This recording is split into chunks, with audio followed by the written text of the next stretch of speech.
So can we start with your full name, please? My regular name, not Oliver R. Guillot. You also go by Bud? Bud. That's just a Just nickname? Bud, yeah. Okay. Where and when were you born? April the 16th, 1922, in Shiloh, Texas. So how old are you today? 96 for another 2 weeks. Then I'll be 97. And which branch of the military did you serve with? The Air Force. And which Air Force did you fly with? The 8th Air Force. That was military flying. Yep. And what did you fly on? B-24. And what was your position on the plane? I was a left waist gunner.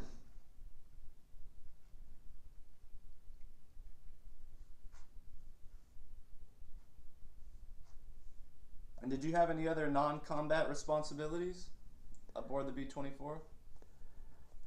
I was also in charge of the armament. I'd gone to armament school, and I was in charge of the armament, which was all the turrets, knowing how to repair all the turrets, and also knowing how to secure the bombs so if they accidentally fell, they would not detonate, and to make sure that I pulled all the safety firing pins that were in our bombs when they were loaded on the airplane, so that when they hit the ground, they would detonate. So I had to, while we were in the air, and after we get away from England, and I was out over the English Channel, I'd have to go walk through the bomb bay and pull out every cotter key and every serial number off each of the bombs. As soon as you pull those off, well, then the bombs, when they hit the ground, they would detonate. If you dropped them with those cotter keys in there, they would not detonate. And you said you removed the serial numbers as well? The serial numbers, yeah. Now what's the purpose of that? One thing, they wanted me to deliver them back to the base to prove that the bombs were armed when they hit the ground. Understood. Yeah. I don't know they ever checked them or anything, but we were required to take the serial numbers off, take them back, show that they were armed. And what was the highest rank that you attained? Staff sergeant. And did you receive any medals for your service? Just the Air Medal and Purple Heart. And you have 2 Purple Hearts, correct? Yeah.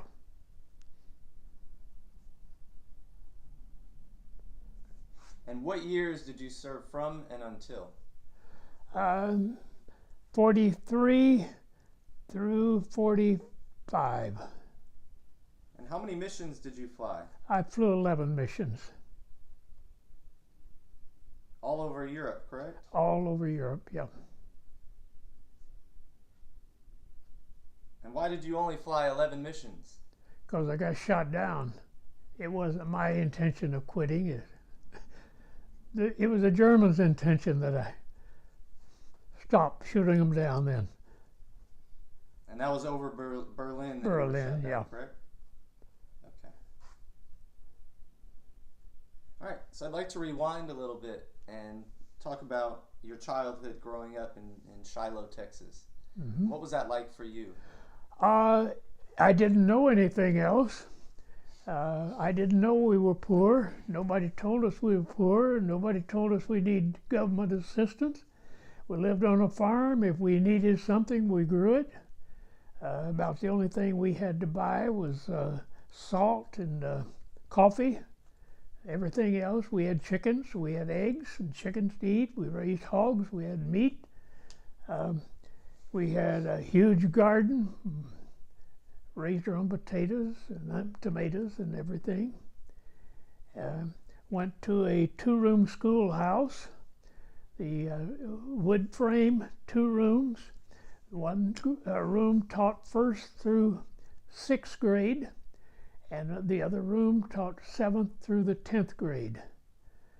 And so each classroom had students. One row of students would be in the 1st grade, the next row of students would be 2nd grade, 3rd grade. So by the time you got up to the 7th grade or the 6th grade, you had that same class 6 times, because you had to listen, because you heard it as it was being taught to the other classes. So would they teach each row a different curriculum? Oh yeah. But you'd be in the same room anyways. You're in the same room, so you would hear what was being taught to the other kids. And wood-burning stove, no electricity, a lot of windows in the schoolroom for fire or for light, burnt wood to keep it warm in the wintertime.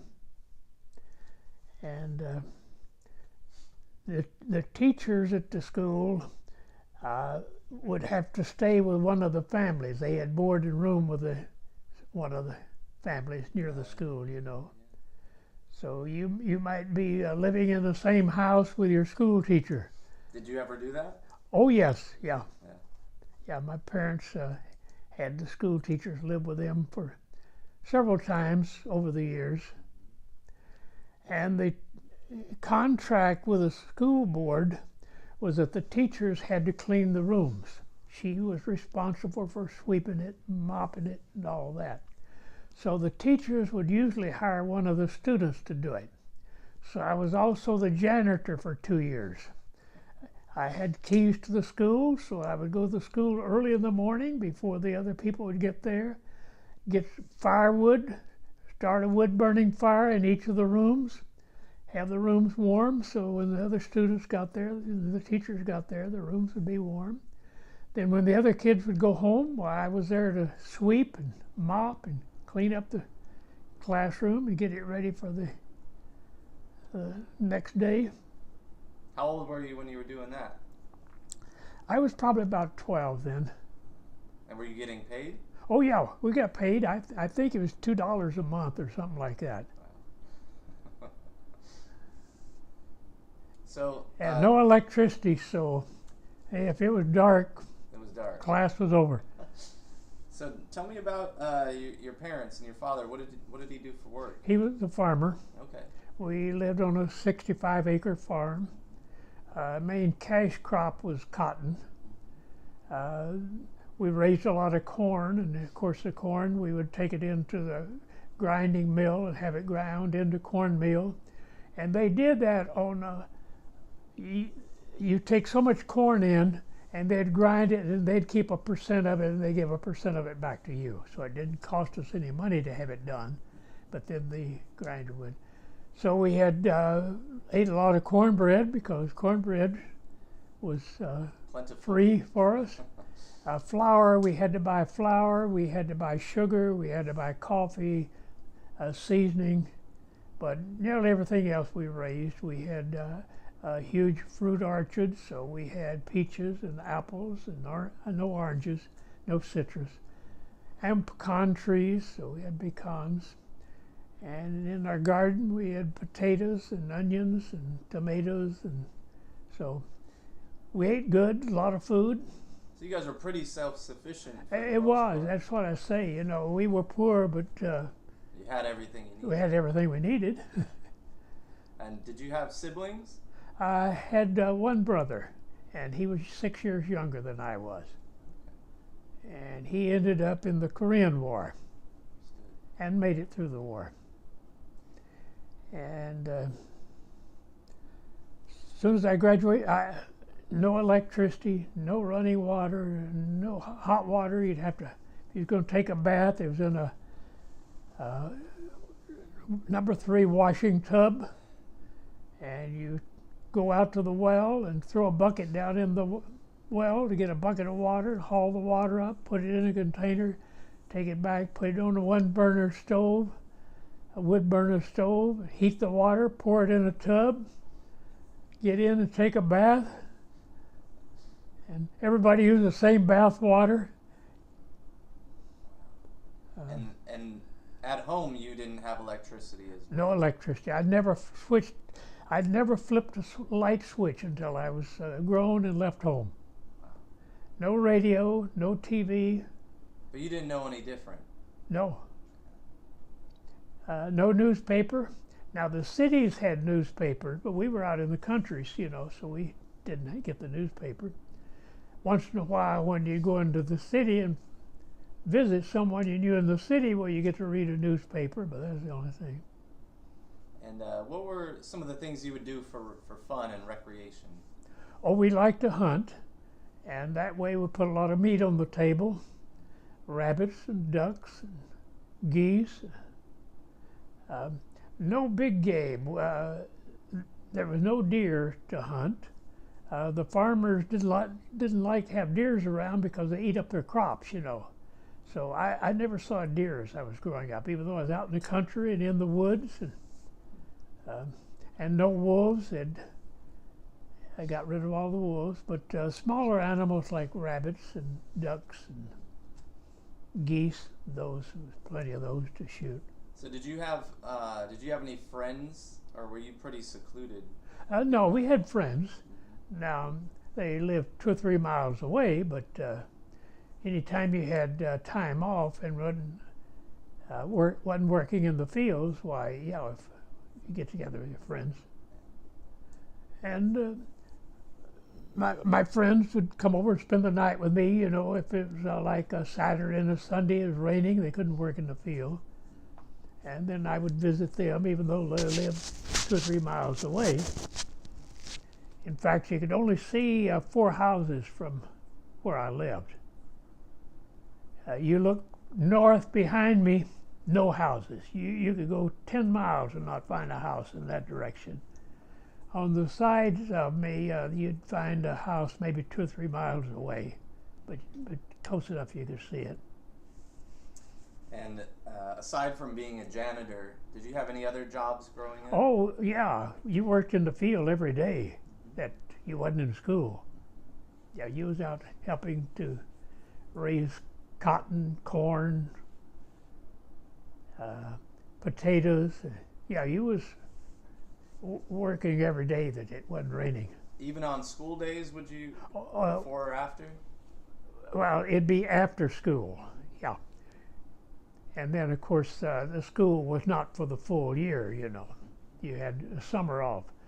And in farming communities, that summer off, the period is longer than it would be in the city. So the kids would be home to work in the fields. So you'd go to school, come home, and then go to work on the farm. Right, yeah. For a few hours, You do that Monday through Friday, and then Saturday and Sunday you'd work on the farm. Yeah, well, Sunday, mostly no work on Sunday. The only time you'd work on Sunday would be if you had a crop that was going to ruin, if it rained on it and there was a shower coming, then you'd work Sunday. People were very religious, and Sunday was going to church. Everybody went to church on Sunday. And it didn't make any difference what church was in the community, that's the church you went to. If you was Catholic, as a Protestant, you went there just like everybody else. Nobody paid any attention to whether it's Baptist, Methodist, or Catholic. It so happened the church in our community was Methodist. And of course the minister, there was very little money, and so the minister had about 4 or 5 churches. So you didn't have a minister each week, It would be run by some elder in the church or something on those days. And then every afternoon on Sunday it was singing religious music, going to church, and there's a piano there, and somebody played the piano. And a lot of people in those days liked to lead songs, so they'd have so-and-so lead a song, a certain religious song, and then somebody else would get up and lead it.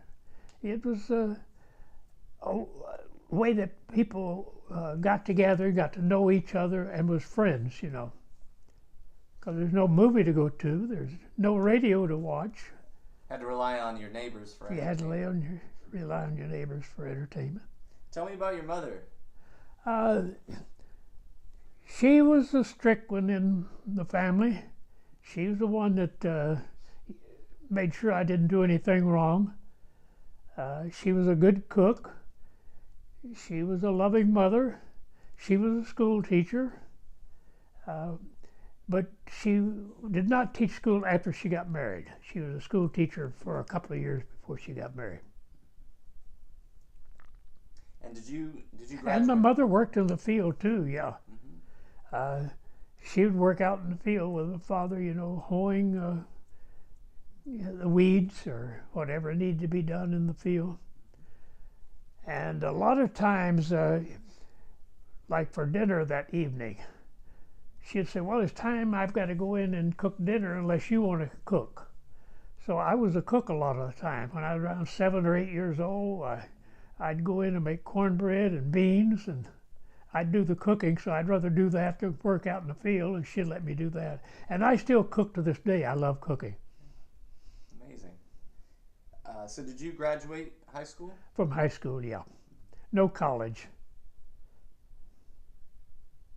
You were about 17, 18? 18, yeah. So this was before our involvement in World War II. That's right, yeah. So what did you do after you graduated high school? I heard of a guy that was coming to California because in those days the aircraft industries were starting to hire, and it was a place where you could get work. And he was coming to California. He and his young wife, I think she was about 16 and he was about 21. And they were coming to California, and he said, I don't have enough gas to go to California. If you give me $10 to buy gas, I'll drive you to California. You can come to California with me. And he was coming out here to get a job in the aircraft industry. So I took the $20 I had then, gave him $10 of it to come to California, ate 5-cent hamburgers all the way to California, got a job. Second day I was in California and worked there until I went in the military. And where did you get a job? Douglas Aircraft Company. And what were you doing for them? I was a riveter. And was it difficult for you to leave your family? No, Texas? no. It had to be done. And yeah. Did you have an interest in aviation before working at Douglas? Not really. In fact, I hadn't even seen any airplane except way up in the air flying or something like that, So this was more or less for a work. Is that what's going to be your question? Is just for a job? Yeah, you were looking for a job, not. That's right. Yeah. Got it. They could have said he's sweeping the streets, and I'd probably said I'll take it. When you're down to the last 8 or 10 cents, why?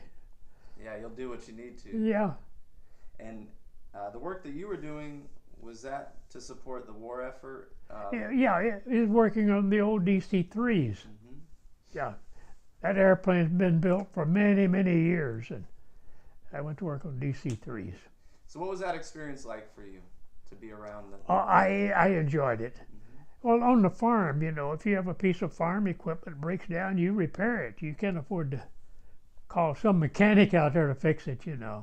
So, hey, it just came natural to me to... And how long did you do that for? Oh, before the war, I did it I was probably there about a year and a half. So were you working there when Pearl Harbor was attacked? Yes, yeah. Do you remember that day? Oh, I do, yeah. I'd been for a drive that day, and I didn't have a radio in my car. I didn't know about it till I got back to the boarding house that I was staying at. And they were listening to the radio, and and they told me about it, and they were listening to it there. Yeah. And what was your reaction? I don't know. Hey, 18-year-old that hadn't seen much of the world, and you'd been hearing about it on the news, so. I don't know that it was a big deal one way or the other, You wasn't happy with it, but there's nothing you could do about it, so that's the way things were. I'm sorry? I say that's just the way things were. Yeah. Yeah. So were you, I guess, in tune with what was going on in Europe Uh, up to that point? yes, because all the movies were real popular in those days, and it's like 5 cents to go in and see a movie, you know, or 10 cents at the most. And every movie you'd go to, they would have news there, and you'd see the news every time you went to see a movie. They'd have the news section, maybe 15 minutes of news, current news, and you'd see pictures of the fighting in China. Of course, in those earlier days, you know, most of it was in China or in Europe, in Germany. So we saw it there, and of course, when I was here in California, then we got a newspaper also. So I see the newspapers. Because the boarding house where I was staying, you know, had a newspaper that you read in the evening. And did things change after Pearl Harbor was attacked? Did you notice a change just in I guess, I don't want to say, the way that you guys would operate at work? Did your protocol change? Or? Oh, there was more overtime. Mm-hmm. We worked more overtime because they needed more airplanes, you know, so you got a lot of overtime, which we were glad to get because it's time and a half for all the overtime. And yeah, you noticed it where you worked. And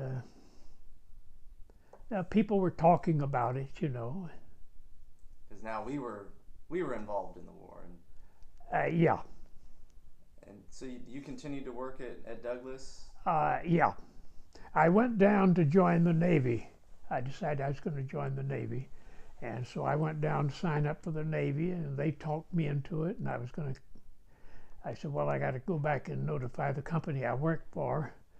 And I went back to work for them, and they wanted to know, why are you going to join the Navy? You got a good job here. And I said, well, I'm patriotic. And they said, well, hey, they need airplanes more than they need sailors. That's the big problem now, is getting enough airplanes. You're working here building airplanes. You're not helping the war effort by quitting and going in the Army. You're helping the war effort more by staying here at Douglas and working.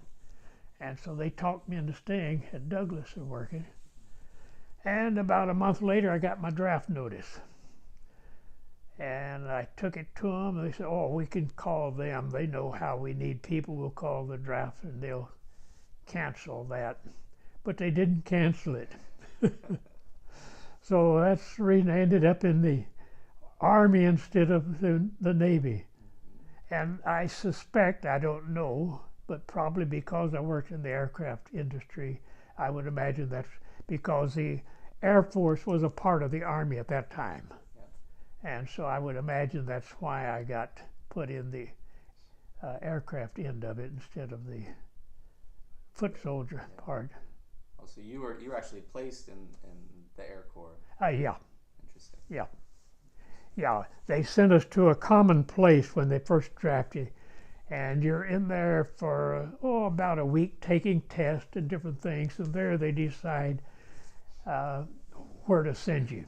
They're probably getting inquiries from other branches. We need so many people. We need so many people. We need so many people. So they're probably trying to locate people that'll fit into one of those slots. Which makes sense that you ended up where you did. Yeah. Okay. And when were you drafted? You remember the year, the month? I don't really. It would be. I probably have it written down somewhere. I could get it for you, but it's 50. You said 43 to 45. 43. It'd be 43. Yeah. 43. Okay. Yeah.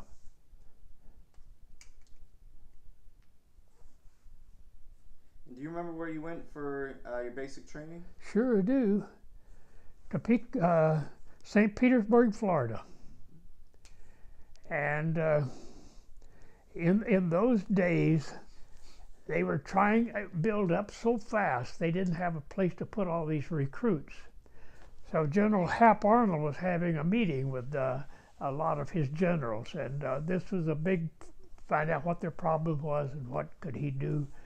And all the complaints, we don't have any place, we need more people, but we don't have places to train them. We need more people. That doesn't sound like a big problem to me. And he reaches over and he picks up a phone, and I'm sure he already had this planned before the meeting, just putting on a show. He made a phone call, and he called the owner of a group of hotels in Miami, Florida, and said, "Hey, do you have any empty rooms there?" The guy says, "I got hundreds of empty rooms here. Nobody's taking vacations nowadays." Hap Arnold says, "I'll rent every one of them, and I want you to move all the furniture out, and I'll move cots in there, and I'm going to make them barracks." So, and he looked at his other generals. "What problem?" "There's no problem. You get all the room for your troops you want in Florida. Rent a hotel." So the military ended up with hundreds of hotels in Florida. And I was sent to the one in St. Petersburg, and it was about an 8 or 10 floor, very luxury hotel. I was up on the 6th floor, and all the rooms just had cots in it and foot lockers for you to put or a duffel bag for you to put your belongings in. But they wouldn't let you use the elevator. The elevator was only for the staff that was permanently stationed there. All of us had to walk up and down to get exercise. Yeah. And in the restaurants, they turned those into mess halls. So the big regular Army mess hall was in the kitchen down there, and a table set up for the soldiers to eat. Out there marching on the beach in the sand. And that's work. You march in that sand all day and half of the night, but it's a lot of work. You finally had electricity, I'm Oh yeah, we had electricity. They didn't turn that off.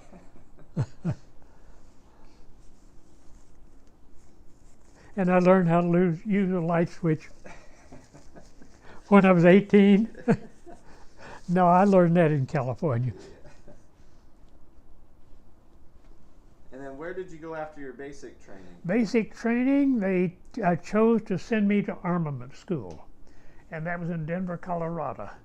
And so I went to Denver, Colorado, Buckley Field, and went through armament, which they teach you how to fuse bombs, unfuse bombs, how to repair machine guns, how to repair turrets, how to fix turrets, everything about the armament and that type of thing.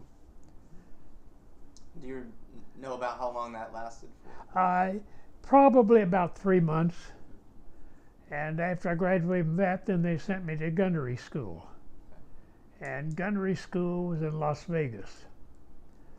And in those days, Las Vegas, there's no building there higher than 2 stories, and just about half a dozen of those. And the train station was just right downtown. It was really a dinky little town, but it really didn't make any difference to us because they wouldn't let us go into town. The air base was about 15 miles outside of town, and we never once got to go in Las Vegas other than get off the train there when they shipped us there. You could have been anywhere. Yeah. We're right out in the middle of the desert. And your fatigues, your military fatigues had metal buttons on them. The first thing you learned out there was take masking tape and put a big ball of masking tape on each one of those buttons.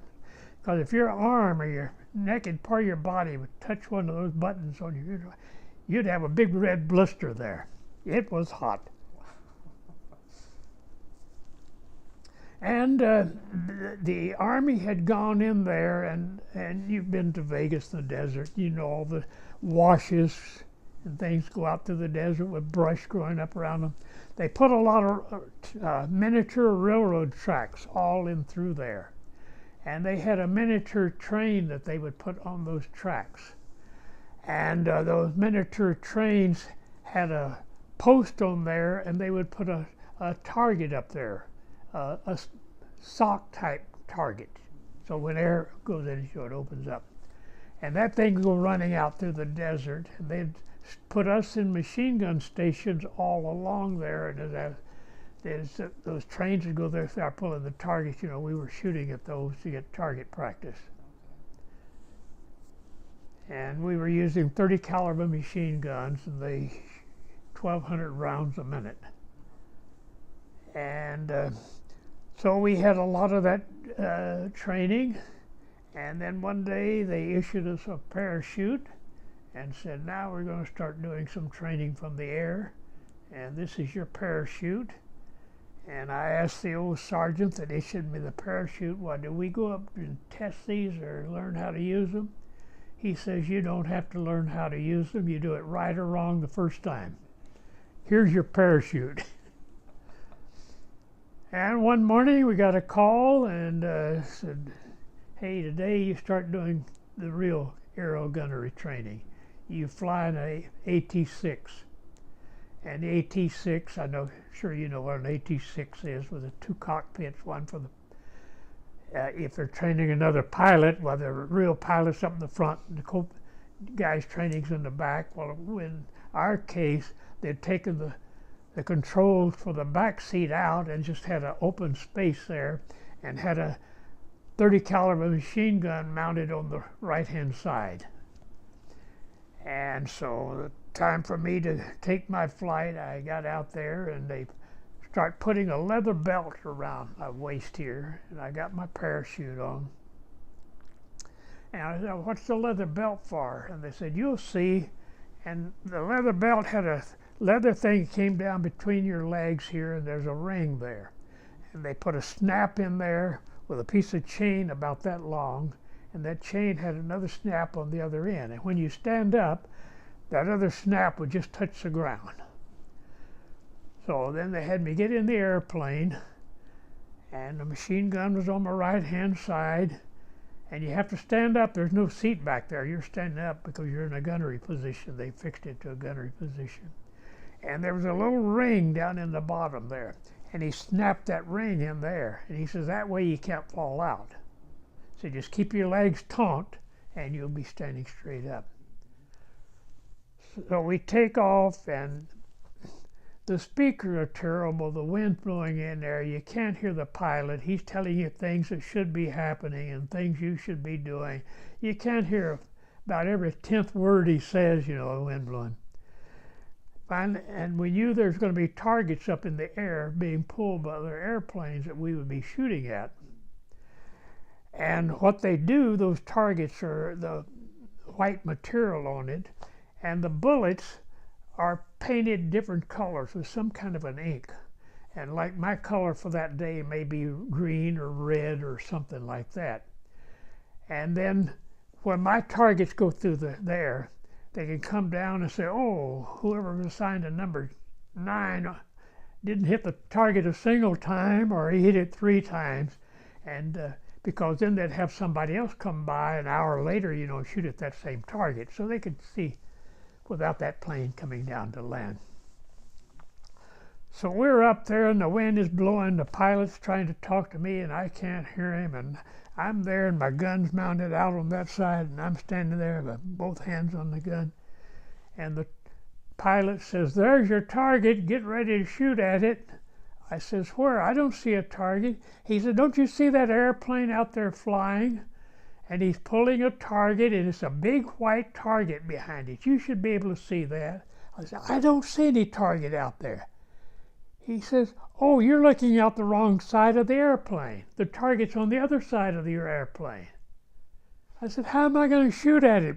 My gun is mounted firmly on the right-hand side.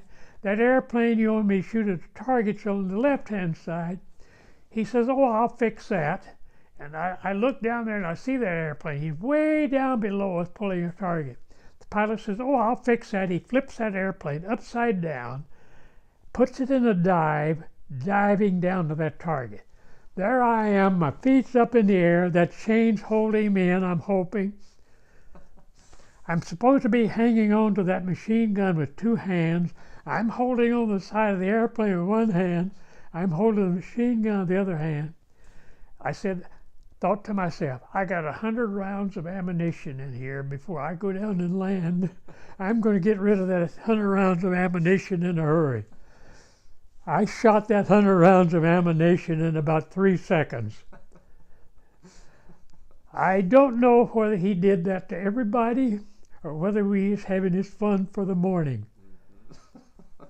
But weren't expecting that. I never did hear whether how many of my targets hit. I know none of them did, but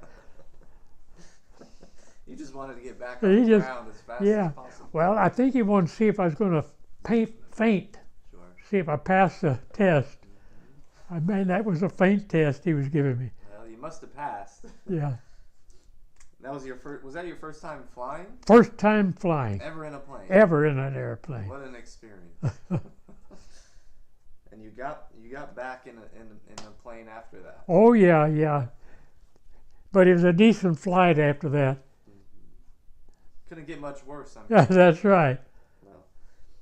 In fact, one of my buddies came back, got up there and never a round fired.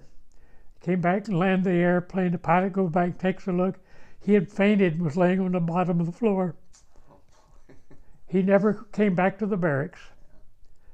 They put him in medical, discharged him. I don't know whether they discharged him or put him in another branch of service, but we never saw him again. Any other memorable moments from gunnery school that stick out? No, I think that's the main ones, yeah. And how long did that last for? I'd say it was about 6 weeks. And then from there, they sent me to Topeka, to Boise, Idaho, and my crew was forming up there. And so I was assigned to a crew. Bill Kamenisi was my pilot. He was a pilot, and I really lucked out there. Bill was older than most of the other pilots. He had joined the Army, got out of high school, he joined the Army, was in the regular Army. When war broke out, he tells a story that he thought this little fat boy should never walk through a war and sleep in the mud at night. So he signed up for the Air Corps for pilot's training. He passed it, he loved flying, and was an excellent pilot. He didn't drink, he didn't smoke, and it's really a pleasure to know that you're flying with a sober pilot. And so he happened to be my pilot and became my best friend, and he and I was good friends for years and years after the war until he passed away. But anyway, and the crew was formed there, and I was put on board as I had 3 responsibilities other than just being a soldier. One of them was a left waist gunner, and he said that he picked me for that left waist gun because that's the side he sits on. He said, and I figured an old Texas boy who had shot enough rabbits that he would be a good shot to have on the side of the airplane that I was on.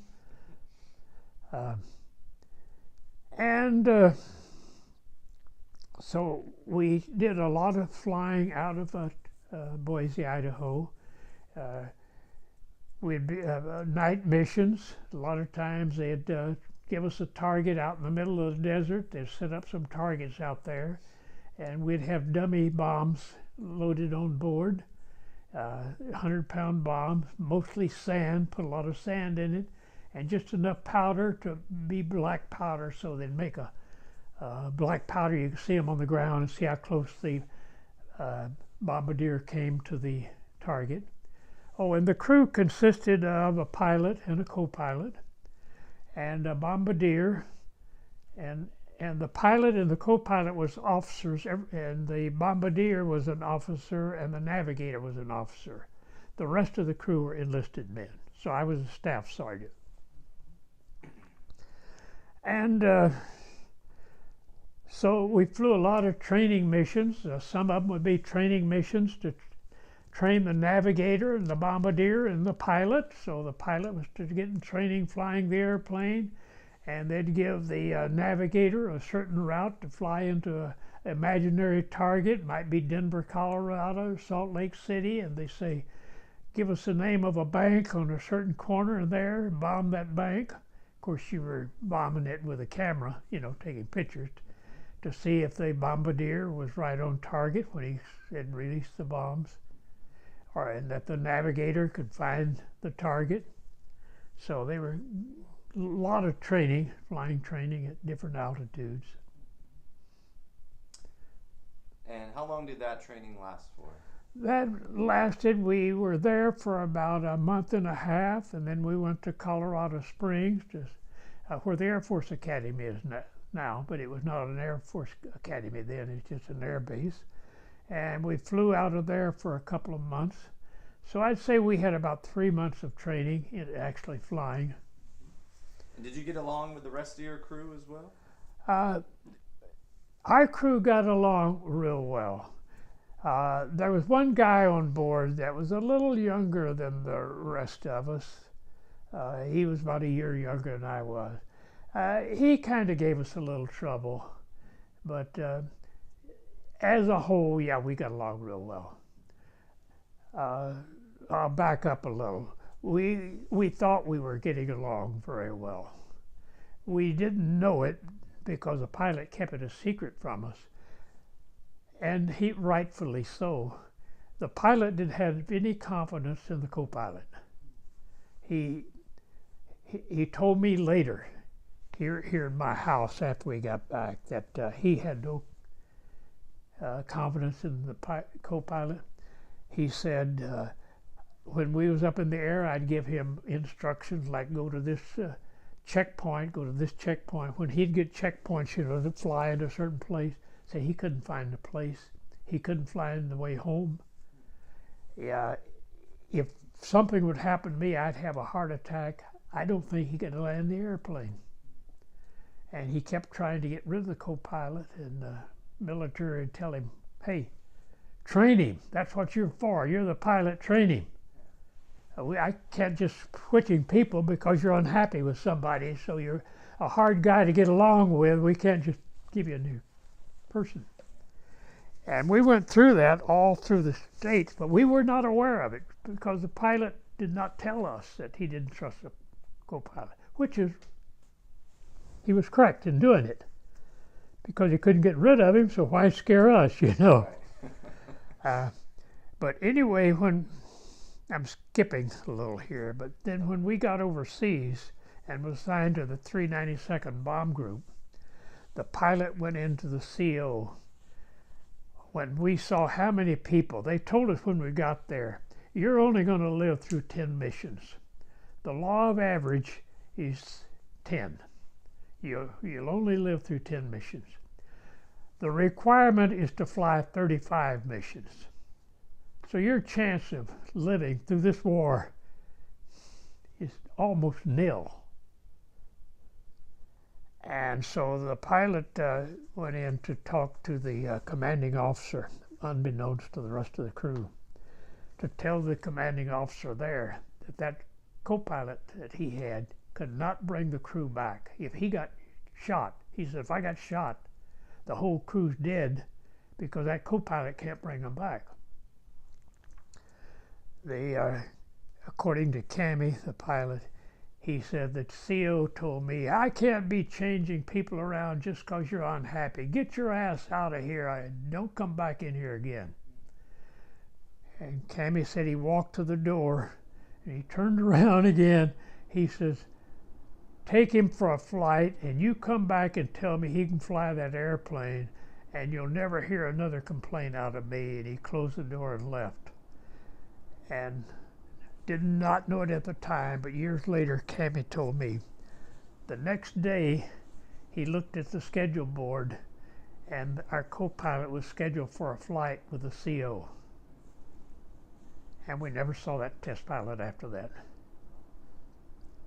He was not moved from the base. He was kept at the base.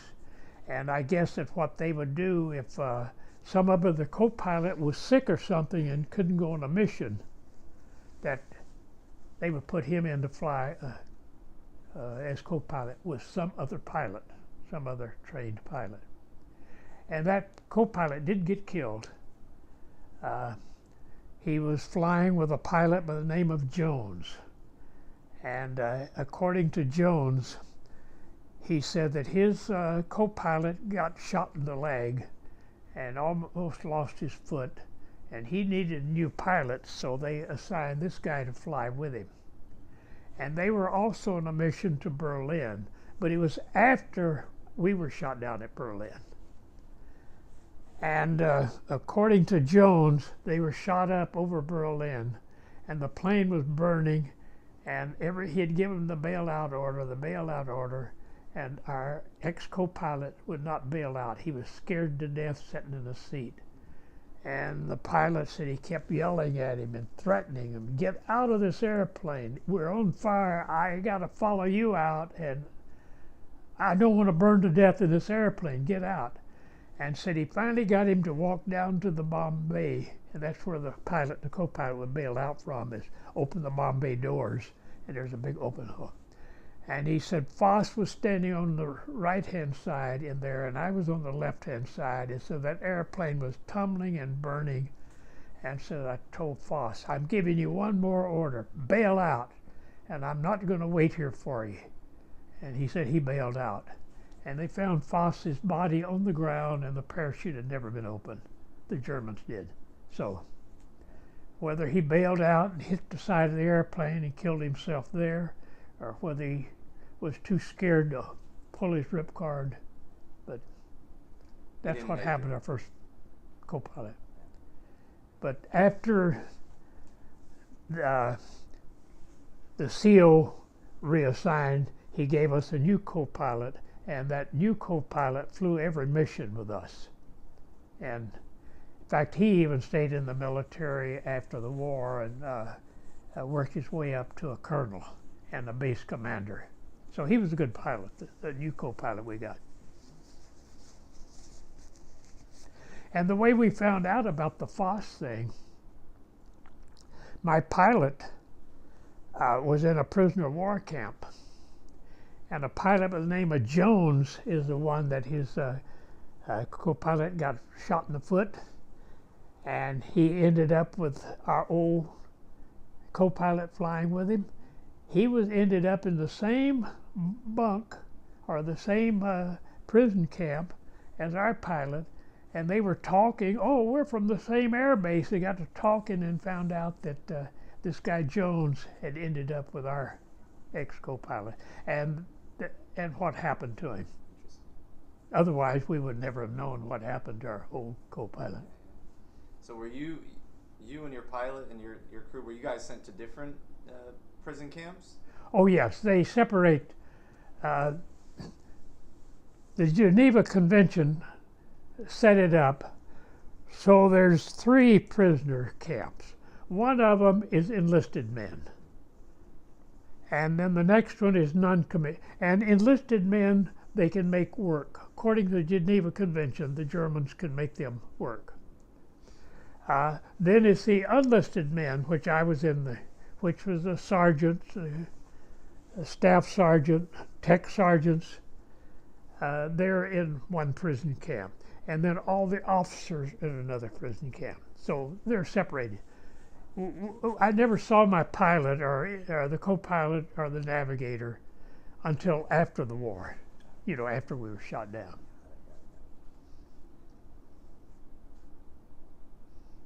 So when were you guys sent overseas?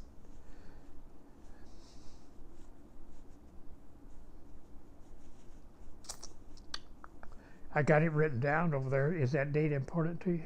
I'll pause this real quick. So when were you guys sent overseas? In It's February of 44. February of 44, okay. Correct. Yeah. All right, and you guys landed in England? Yeah. But in those days, they did not have airplanes that could fly directly to England. Mm-hmm. And so the fighter planes, they'd have to take the wings off of them, put them on a ship and send them over. As far as the heavy bombers, they had 2 routes. One of them would be the northern route, and one of them would be the southern route. So we took this. We were assigned the southern route, and the southern route we picked up a brand new airplane in Topeka, Kansas, and we flew that to Miami, and spent one night in Miami. Then we flew to Trinidad, and spent one night in Trinidad. And something that might be interesting to people is when we left Florida, they came on board and they put a cage with 2 passenger pigeons in it. And they said, said if we got into trouble, we could put a message on those pigeons and turn them loose, and they'd fly back, and they'd be able to find us and fix our airplane. And they said, now these pigeons, they got enough food in there, they got enough water in there. There's little pieces of very thin paper in there, and a little thing you can roll that paper up, write a message on it, put it in there, and says, and that pigeon will fly home, we'll be able to find you. But if you get hungry and you decide to eat the pigeon, it doesn't give you many calories, and we'll never be able to find you.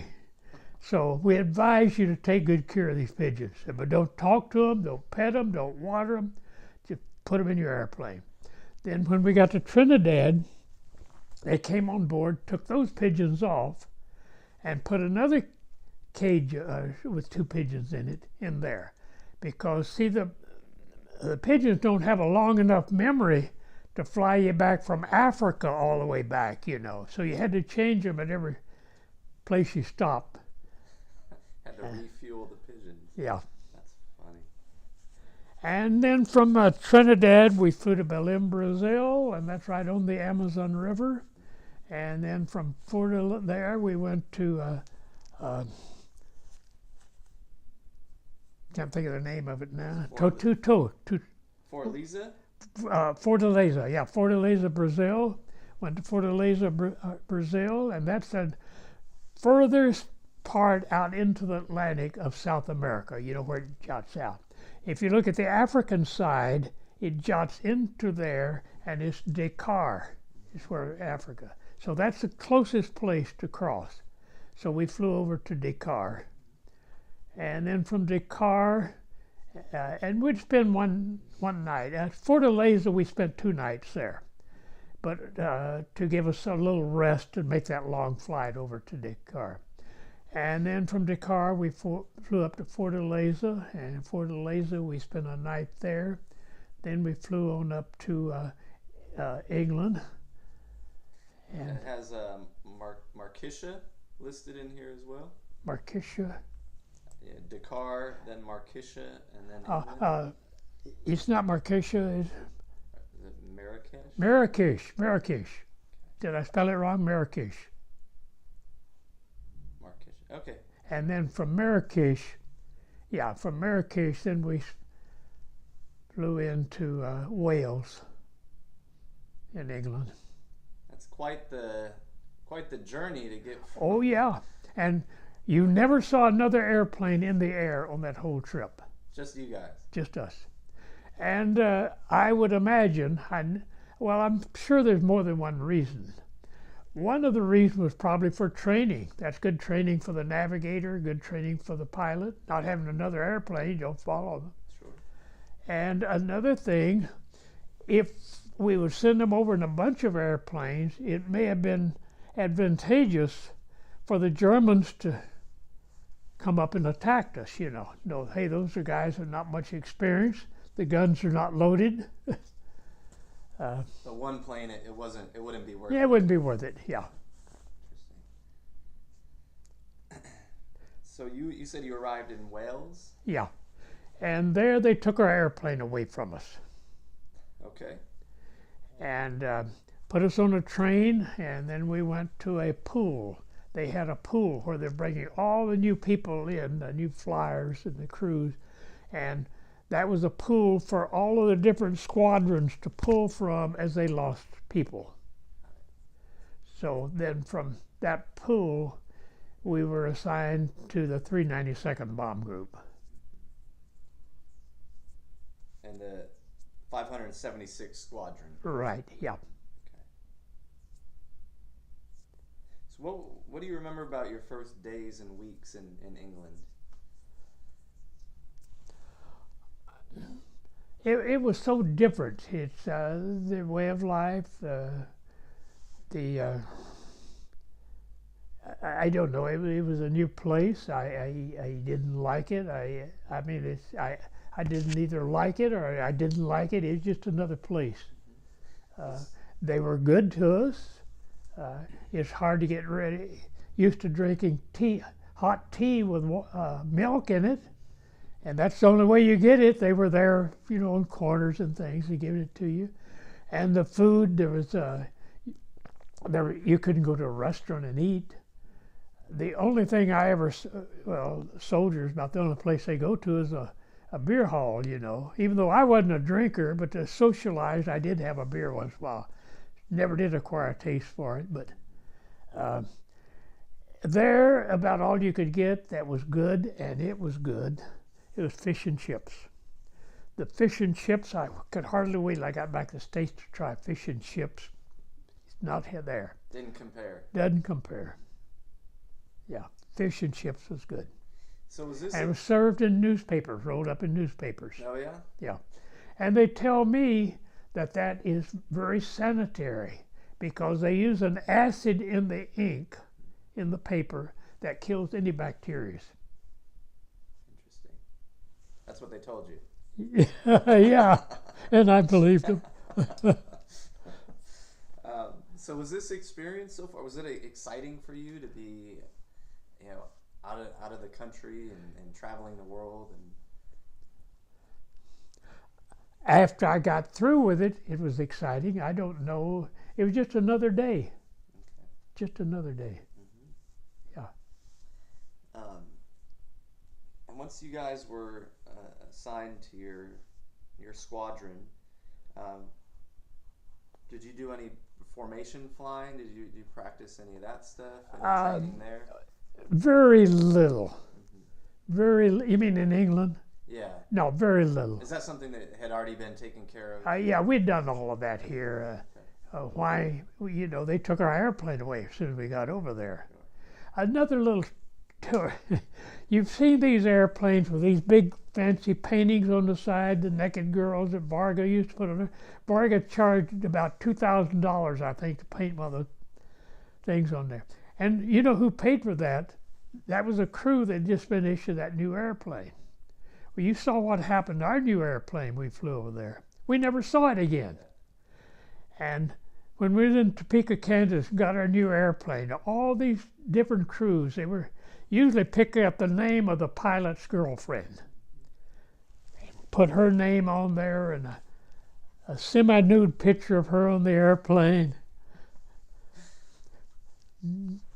Pay out 2 months of their pay to some artist to put it on there. As soon as you get over to England, they tell you unload all your stuff. It's in that airplane, and you never see that airplane again. Gone. Now I'm sure that maybe early in the year, or in the war, the first groups that went over, they probably flew their airplane more than once. But hey, we never saw our airplane again. So you got a different plane for each mission. Almost. Every once in a while, the guy's signing you an airplane. It's just like checking a Jeep out of the Jeep pool, My pilot said one day he was there, and the guy they was signing, oh, I remember. Oh, you didn't have that airplane yesterday. I could. And he says, hey, you drive one school bus, you can drive another school bus. Don't bother changing it. I don't care what airplane you give me. So, yeah, you very seldom flew the same airplane at the time of war that I was there. Early in the war, and I would imagine that the fighter pilots probably were more likely to keep the same plane longer. Yeah. But I don't know that to be a fact. Yeah, I would think just mentally you'd feel more comfortable being in the same. According to Cammy, you drive one school bus, you didn't drive any school bus. Yeah. If it flies, right? Yeah. So I think it said here your first mission that you flew was April the 8th, and it was to Brunswick. And that was a bombing mission. It was a bombing. They were all bombing missions. They were all bombing, and all of them was mainly aircraft companies, because that was the Air Force's job. Get those German airplanes out of the air, or we can never land troops in France. That was all we were there for, is kill their Air Force. So you were hitting runways or hangars? Our companies that are building airplanes. Okay. Yeah. Interesting. Do you remember that first mission? I sure do. Can you tell me about that experience? They come in at 8 o'clock in the morning. An orderly comes in at, well, first thing you do, the day before a mission, you look at the bulletin board every day.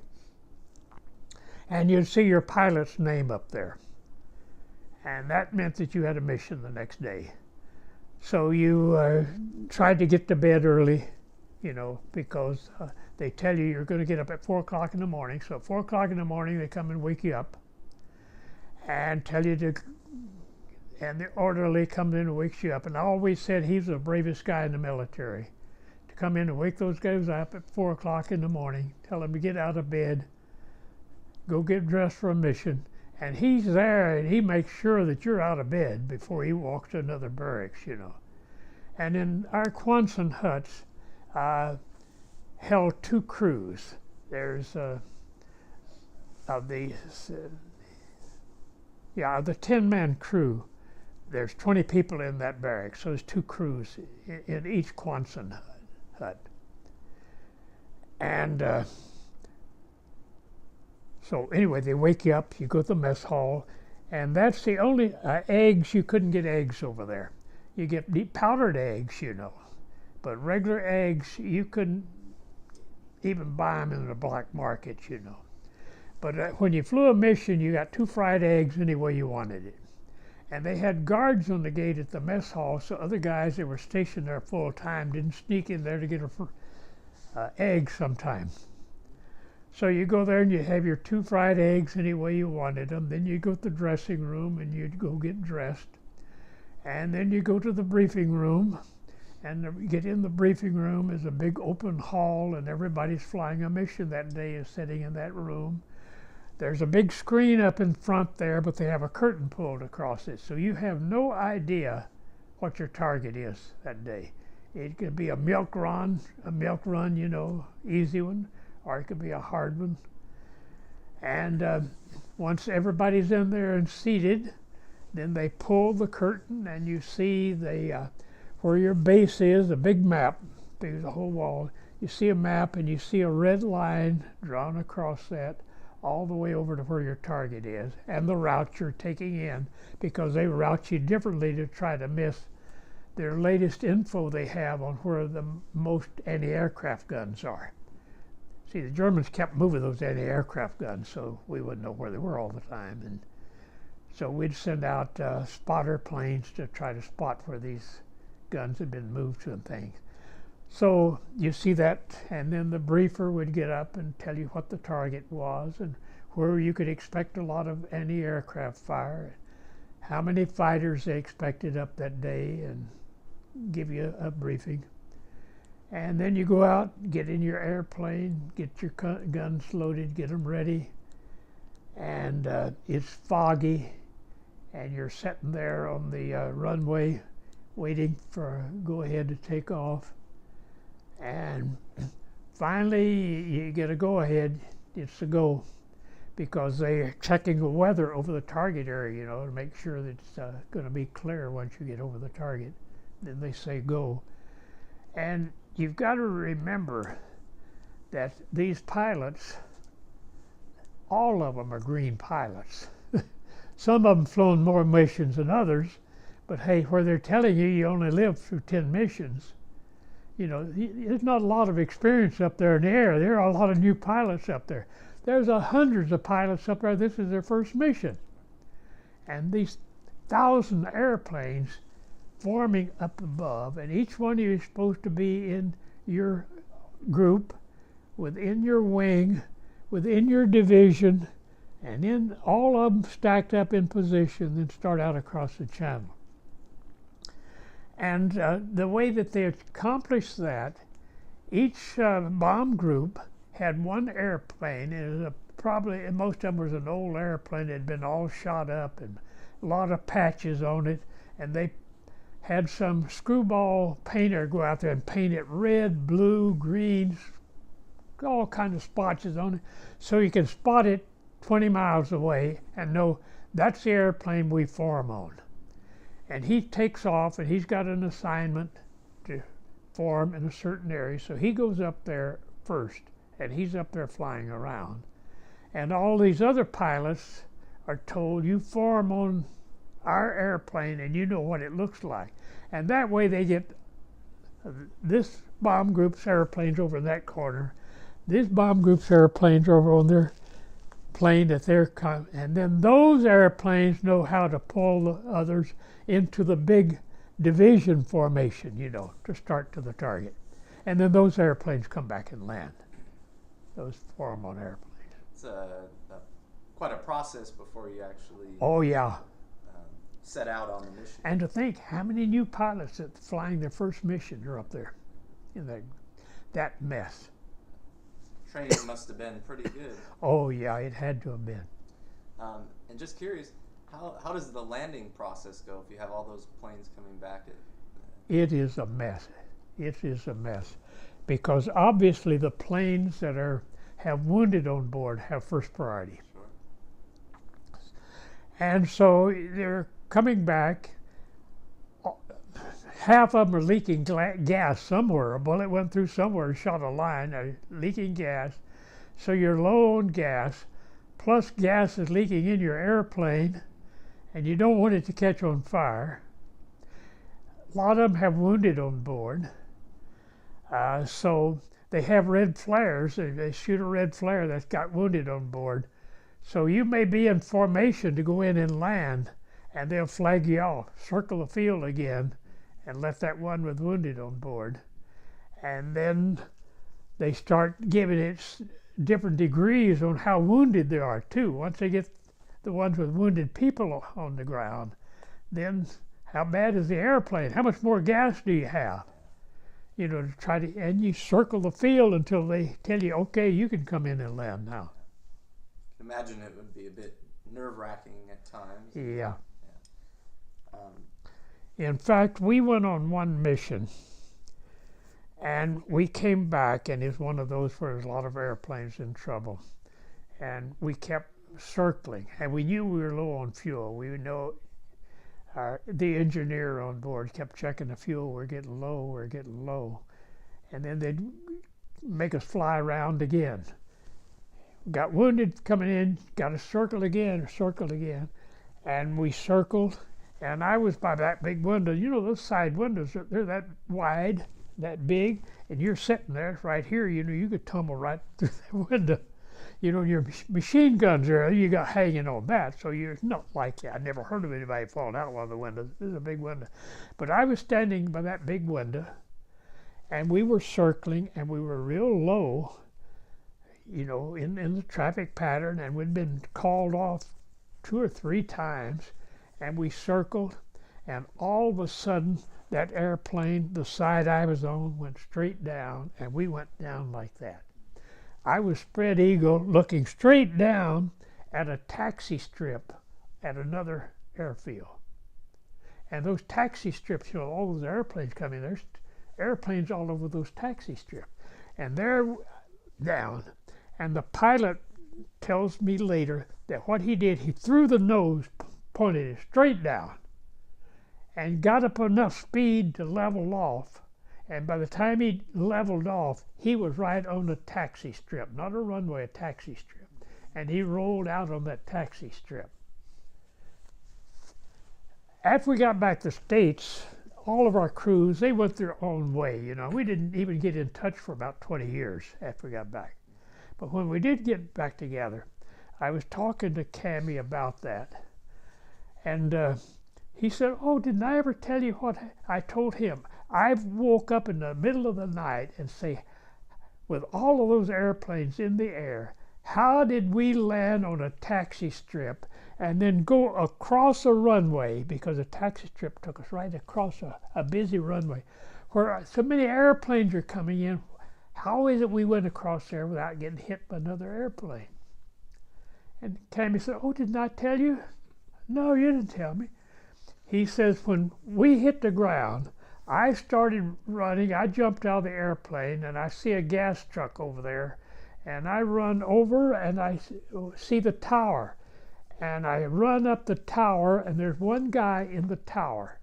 And the guy in the tower says, I can't talk to you. There's an airplane just went down near here, and we're trying to locate it. Cammy says, yeah, I think that's my airplane you're looking for. It's right there. And he said that while he was up there talking to the guy, and the guy says, hey, well, I can't, I'm the only guy here. Says everybody else got poisoned on chocolate pudding the day before. This whole air base was grounded for today. So that's the reason we didn't hit another airplane on that base. They were all poisoned on chocolate pudding. Wow. So chocolate pudding, I can say, probably saved my life. Wow. So going back to that, we're talking about your first mission, and we got as far as, you guys getting in formation and everything, but yeah. Remember, what was your target? What was your mission that It was an aircraft factory. Mm-hmm. Nearly all of my missions was aircraft factories. That's the thing they were trying to kill. Mm-hmm. We could never have landed as strong as the German air troops there, as strong as Air Force as the Germans had.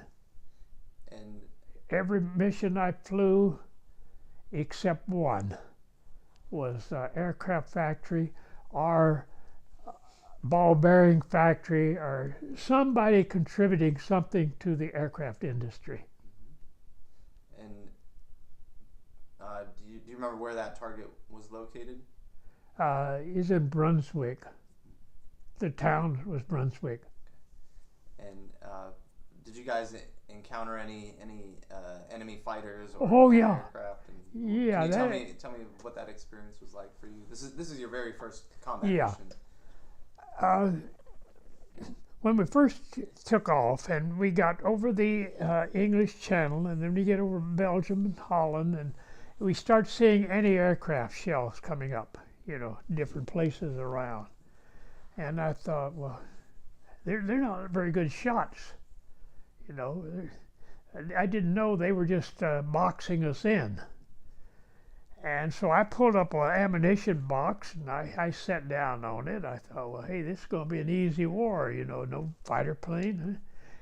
And all of a sudden, anti-aircraft shells started bursting all around us, and you could hear that shells coming through the airplane, the fragments of it, tearing a hole. You could see the sunlight come through there and light through there. And then as soon as the anti-aircraft stopped, here the fighters came. And the fighters, every mission that I flew on, the fighter attacks was from 12 o'clock high. Some of the other, earlier in the war, different times, they attack from the tail and the bottom. I've heard them even come from the bottom. But every mission I flew, it was 12 o'clock high. The fighters would get way high above us and way ahead of us. Then they'd put the airplane in a steep dive and really pick up speed, and then they'd come through our formation, and take out all they could, and we'd take out as many of them as we could on each one of those passes. But they never attacked us from the sides or the bottom anywhere. It's always from 12 o'clock high.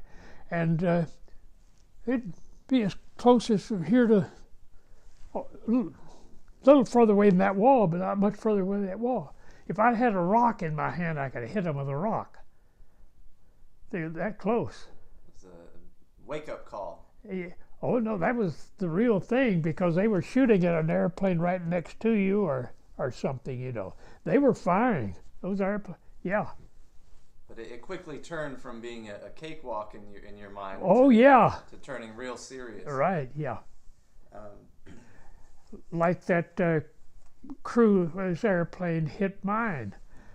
I was 8 or 10 feet away from them, and I could see the pilot and the co-pilot in the cockpit. I could see the bullets hitting them, just tearing them apart, because they were right behind me. You know, I could look out my waist window and look right in their face. But see, with my gun, I couldn't follow on around. I'd be shooting them. So you can only shoot at those fighters when they're in front of you and coming at you. Once they get to the side of you, even though they're as close as that wall, you're going to hit another one of your planes if you fire then. So you got to slack off there.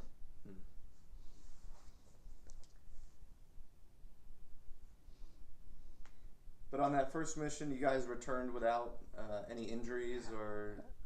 A lot of holes in our airplane, Yeah. but no one got hurt. The crew was intact. Yeah.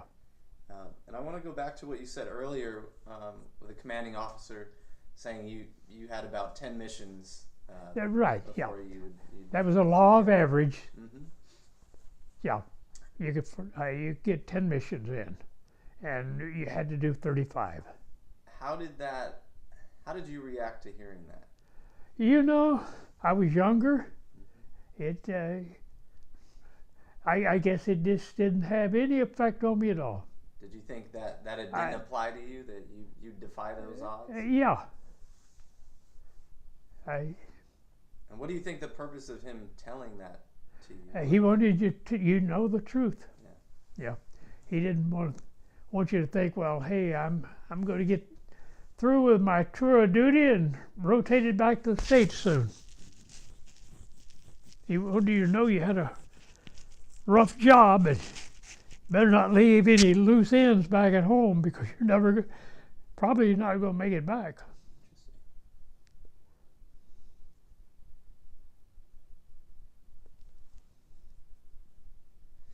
Yeah, the Air Force lost more people than the Marine Corps did during the war. So if you lose one plane, that's 10 men. 10 men, yeah. Right there. Yeah.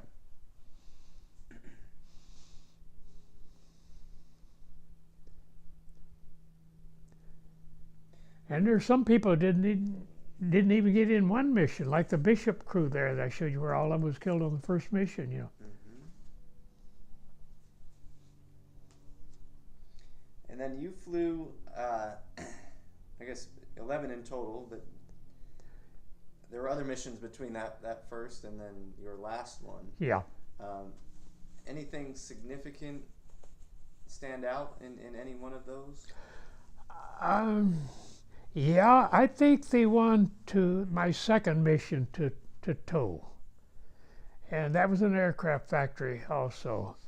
But on that one, our second mission, and we flew up north and then over the North Sea, and we flew in that body of water between Germany and Sweden, you know, there.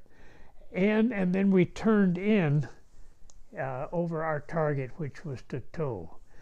But on that mission, we went over a seaport in Germany that's up there in that body of water. And there was anti-aircraft shells. There was a lot of them above. Shells were bursting all around us, and I could see airplanes going down in every direction. And the wind was blowing, and we were not in formation, good formation like we should have been. And I know that I could look down and I could see Sweden over to my left. And I thought to myself, I never said a prayer all the time flying, except that day. I said, God, if your intention I don't finish this war, make it today. Because if our airplane gets shot down today, maybe we'd be lucky enough to drift over towards Sweden and land in Sweden instead of Germany. But pretty soon, there was very few airplanes up there. Unbeknownst to us, our radio operator didn't pick up a call calling the mission off. The weather was so bad. The weather over the target was supposed to, they got a late report, was bad. and they called the mission off. Our radio operator didn't pick it up. So with all of this scrambling up here, airplanes turning around, we thought they were getting shot down. They'd got the recall mission. They were turning around to go back to base, a lot of them. So we joined this little group of newbies that didn't know what they were doing as our second one. We flew on towards Tutot. Small little group of airplanes. The target, as we found out later, was supposed to be weathered over. We got there, the target was completely clear.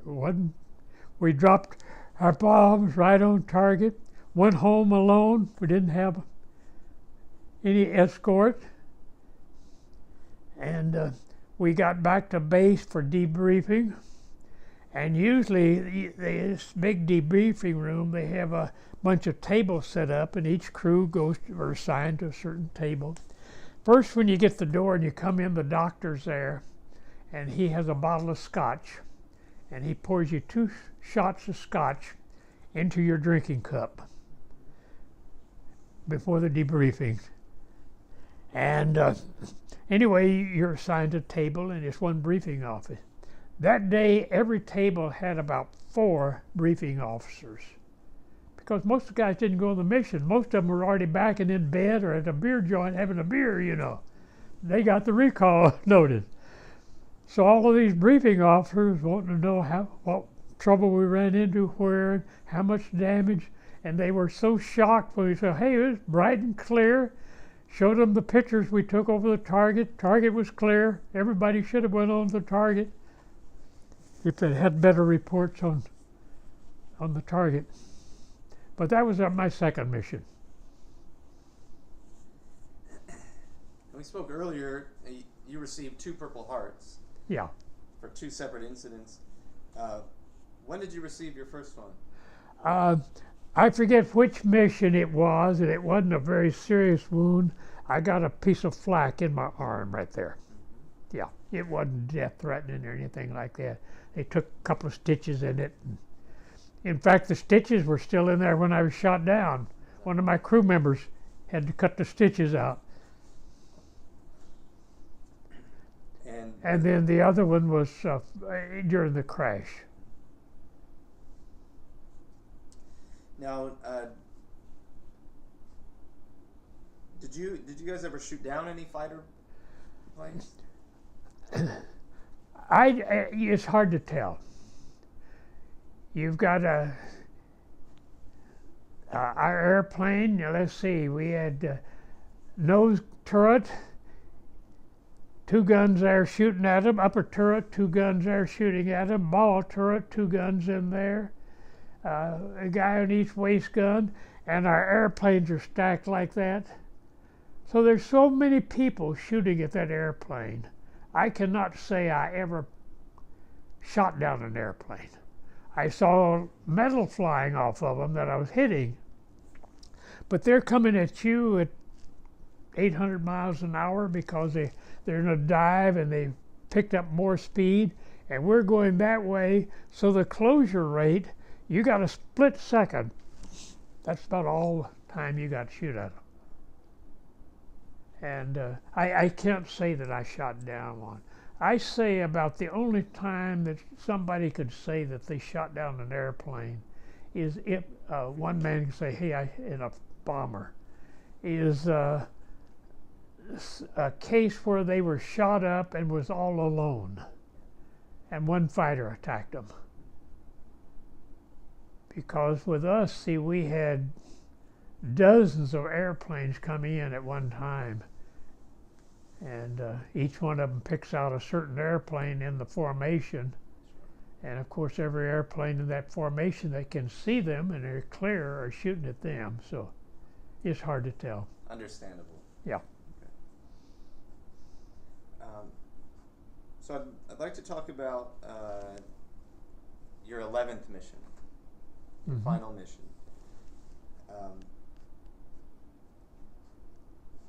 In preparation for it, it was just like any other mission, I'm assuming? I mean, We didn't prepare. You couldn't have known. Yeah, obviously. Yeah. Yeah, you don't practice for the missions. Right. But you had already I guess, defied the odds in a sense. You had completed 10 successfully. Yeah. So you're on to your 11th mission. Same crews intact that Oh yeah. you've flown? Yeah, in fact, for every one of my missions, it was all the same crew. See, that one co-pilot, we got rid of him before our first mission. I understand. Yeah. And then your target in this instance, it was over Berlin. Over Berlin, yeah. And it was a aircraft facility or aircraft target as well? I think I told you they were all aircraft companies. It was not the case. It was a communication system. It was one section in Berlin where all the trains came through, all the streetcars came through for people going to work. All of their communications was in this one section, and that was our target that day. So can you take me through that mission and your eventual crash landing that took place? Yeah, let's see. Well, anyway, it's pretty much the same old story about all the fighters coming from 12 o'clock high, hitting us. And they followed us into the target, and we did not make it quite to Berlin. We were in the outskirts. We went down in the outskirts of Berlin. So we went down before we dropped our bombs. We did not drop the bombs on the target. We didn't make it to the target. That airplane got shot down, this anti-aircraft and fighters was hitting us. And the fighters knocked down that one plane that knocked us down. And then the pilot had some control over it. I think I told you that the pilot, as we were going down with that wing missing, the only way he could get that airplane stabilized was the two engines on the side where the wing was off. He gave that full throttle to get more lift on that side. And then the throttles on the right-hand side, where we had a complete wing, he pulled back on that. So it didn't have as much lift on that wing to get it level. And he said, I see some clouds down below. He said, I kind of got some control over the airplane. If I can make it down to those clouds, because there's a German fighter following us down. And he says, if I can make it down to those clouds and get in those clouds, maybe we can hide in those clouds and head back to England, and maybe we can make it back to England. So I want to just pause right there for a second, because I know we talked about this off camera. I just want to reiterate some details. So you guys are flying in formation. You're taking on fire from enemy fighter planes. Right. The plane to your left, which is on your side, right, is hit and damaged, right, and then that plane clips it the left came wing over on your plane, right. So you're witnessing that plane getting hit, and then leaning towards you, and then I'm assuming that impact was pretty significant to take off part of your wing. Oh yeah, it sheared it completely. Not the whole wing, but about 6 feet of the wing. Yeah. So what were you witnessing out of your side of the plane?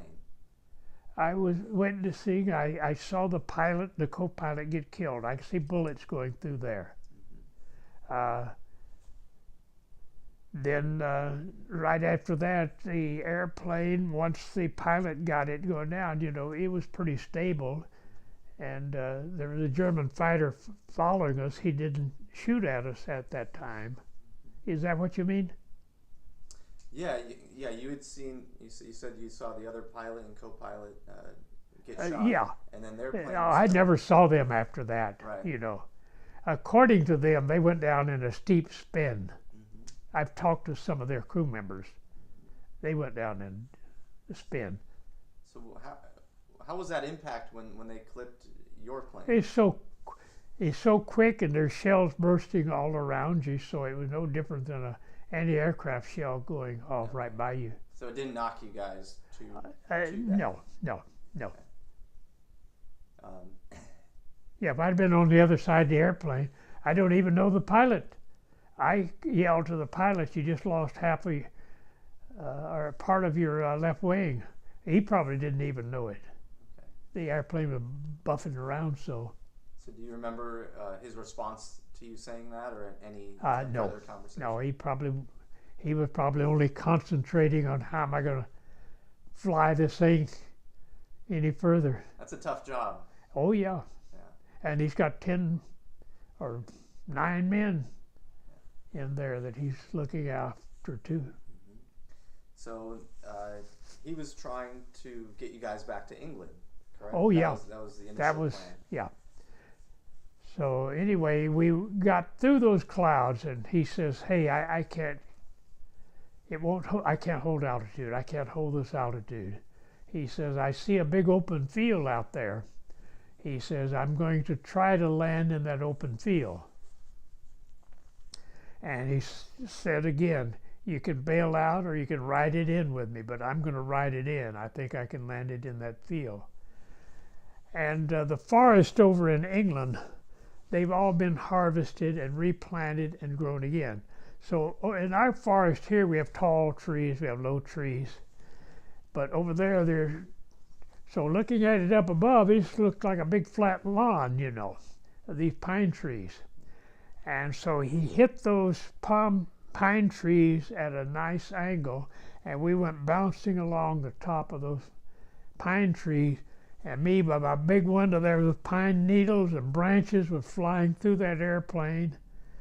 And we were sliding across the top of all of those trees. And fortunately, all the trees were the same height. There wasn't one tall one there, and it really wiped us out. And then we went off of those trees into a plowed field. Nice plowed field, soft, and everything was perfect. Made a good landing for that, making a nice rollout. Looked like, boy, we got it made. And then there was a ditch, a little farm road across there, and our nose gear went down into that ditch. And when the nose gear went down that ditch, it tore the whole nose gear off. And the airplane stood up on its nose like you see it in the picture, and was just sliding on the ground, that nose down.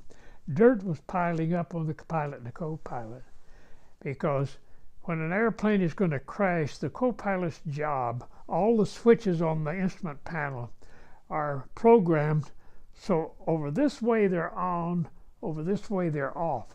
So the co-pilot is supposed to, in a crash, take his arm and sweep across those switches, and with one sweep turn off as many switches as he can. The co-pilot said later he reached up to turn those switches off, and there was no instrument panel there. He had taken the whole instrument panel, the whole nose of the airplane, down to the ground, brought it underneath, brought it up behind the pilot, up into that area behind the pilot, and that's where the radio operator and the engineer and the navigator and the bombardier were that got killed. Is all that stuff from the nose, or that's where we suspect they got killed. We never saw them. The Germans told us they were still in the airplane, but we never physically saw them. So the entire crew stayed on the plane for the landing. Yeah. You guys all had total faith in the pilot. Yeah. And what was that impact like once you guys finally came to a stop? Was it pretty abrupt, or you guys lost enough speed? Well, it would depend on where you was on the airplane. For you? For me, I was stupid. I didn't go to a bulkhead and sit down with my back against a bulkhead like I should. I was standing right at my position, my window, and it threw me up on the top of the bomb bay all the way up to the bulkhead up behind the pilot. And I hit that bulkhead up there.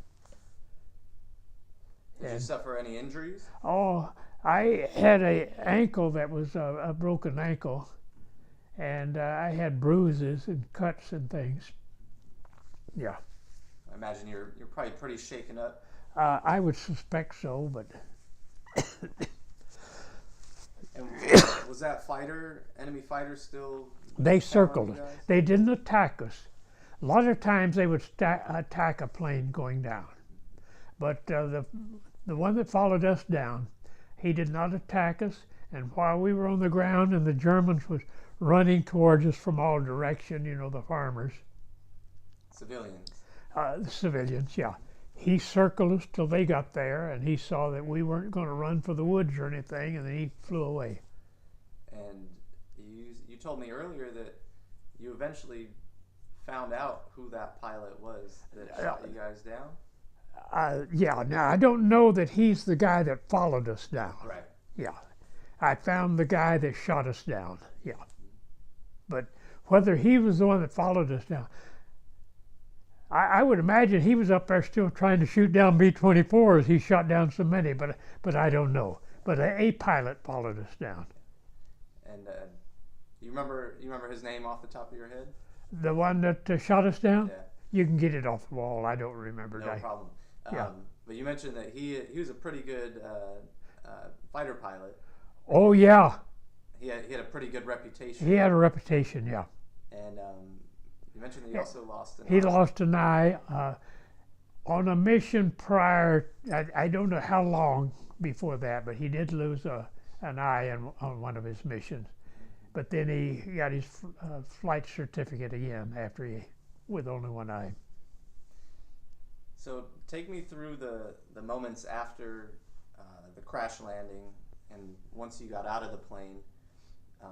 You said you had German farmers, civilians running towards you guys. Yeah.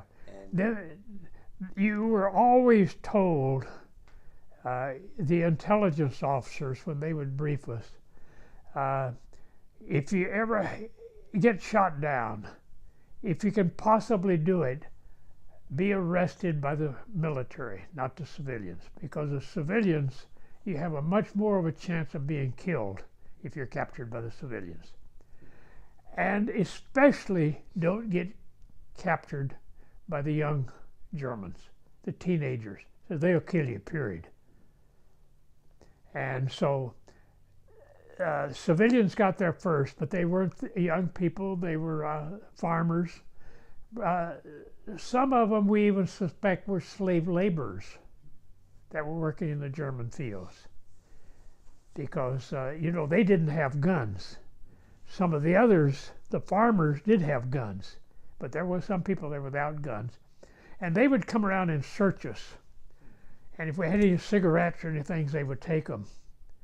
And then they'd come around again and search us again. And then some German, you'd get searched a dozen times. They didn't have anything to do except. And then the guy that took the cigarettes away from you would come back and sneak them back into your pocket, which led me to believe that they were probably slave laborers that they had. They had a lot of them, from some of the countries that they had occupied. did you think that you might not survive that crash landing as it was happening? I don't think so. I don't think so. And I like asking if I was afraid. I don't know that I was afraid. And so did those civilians reach you guys before you even got out of the plane? Or had you guys already gotten out? No, I think that we were all out before they got there, yeah. Because they were quite a distance from us. Right. And there was some woods there, and our first thought was to run to the woods. But then we saw that airplane, it was, hey, he's going to fire on us. And plus we had to dig the co-pilot out because they had dirt. They just had to hold their head up to keep them breathing dirt. Dirt had piled up to here. They had to put their head up to breathe, as they were sliding along the ground there, and that dirt was piling up. So they were buried up to their chin. Oh, yeah. In fact, the pilot told me later, he said, I couldn't breathe with all that weight on me. And then once the airplane stopped going forward, it kind of moved back just a little. And that kind of loosened it up to where I could breathe. So 7 of the 10 men on board survived. Yeah. But you didn't But know if you look at my picture, you'll see that 4 of my crew members died. But one of them was that co-pilot that died flying with another pilot. So how long did it take you guys to get the pilots out of the dirt and everything? Probably 15 minutes, 10 or 15 minutes. So we were digging with it, and it was loose soil, you know, it'd been piled up, and yeah. But you had mentioned too that the 3 men that had perished on board, you guys never saw them? Never searched for them, or? Oh, we searched for them. Okay. Because it was my job, one of my jobs was to burn the airplane. If you ever crash the airplane, one of my jobs was to torch it. And the picture you saw there on the wall, did you see that white thing? Go take a look at the one right there. And you see the white thing in the fuselage there? Yeah. When I first got that picture, I said, what is that white thing there? I thought they spilled acid on it. A lot of old pictures, you see them where they spilled acid on it, it's white. Yep. Then I got thinking, well, that's my parachute. My job was to open my parachute, throw it out of the airplane, and then light it, and with half of the parachute in the airplane, half of it out, and let that act as a fuse to burn the airplane. Well, as you could see there, I'd have had to been 10 feet tall to light that. Like that. So that one didn't get lit. Because protocol didn't account for your yeah, plane. Right. Like so anyway, I found another parachute, and I opened it and threw it up under the wing, somebody else's parachute. But then 3 guys was missing, and I wasn't about to torch the airplane. But we never saw them. And and some German told my pilot. My pilot's the one that told me that they found the 3 bodies in the airplane. I never saw them in the airplane. So I think some German that was interviewing Cami told Cami that he found, because Cami was more concerned about my crew. Where's my crew? Where's my crew? So the only thing that I know that they were in there is Cami, my pilot, telling me that the Germans told him they were in the airplane. So the German army eventually arrived, I'm assuming? Oh yeah, they were there within minutes. Okay. They were there within minutes. And very polite. The officer was from South America. There's a lot of Germans used to live in South America. And a lot of Germans went back to Germany during the war.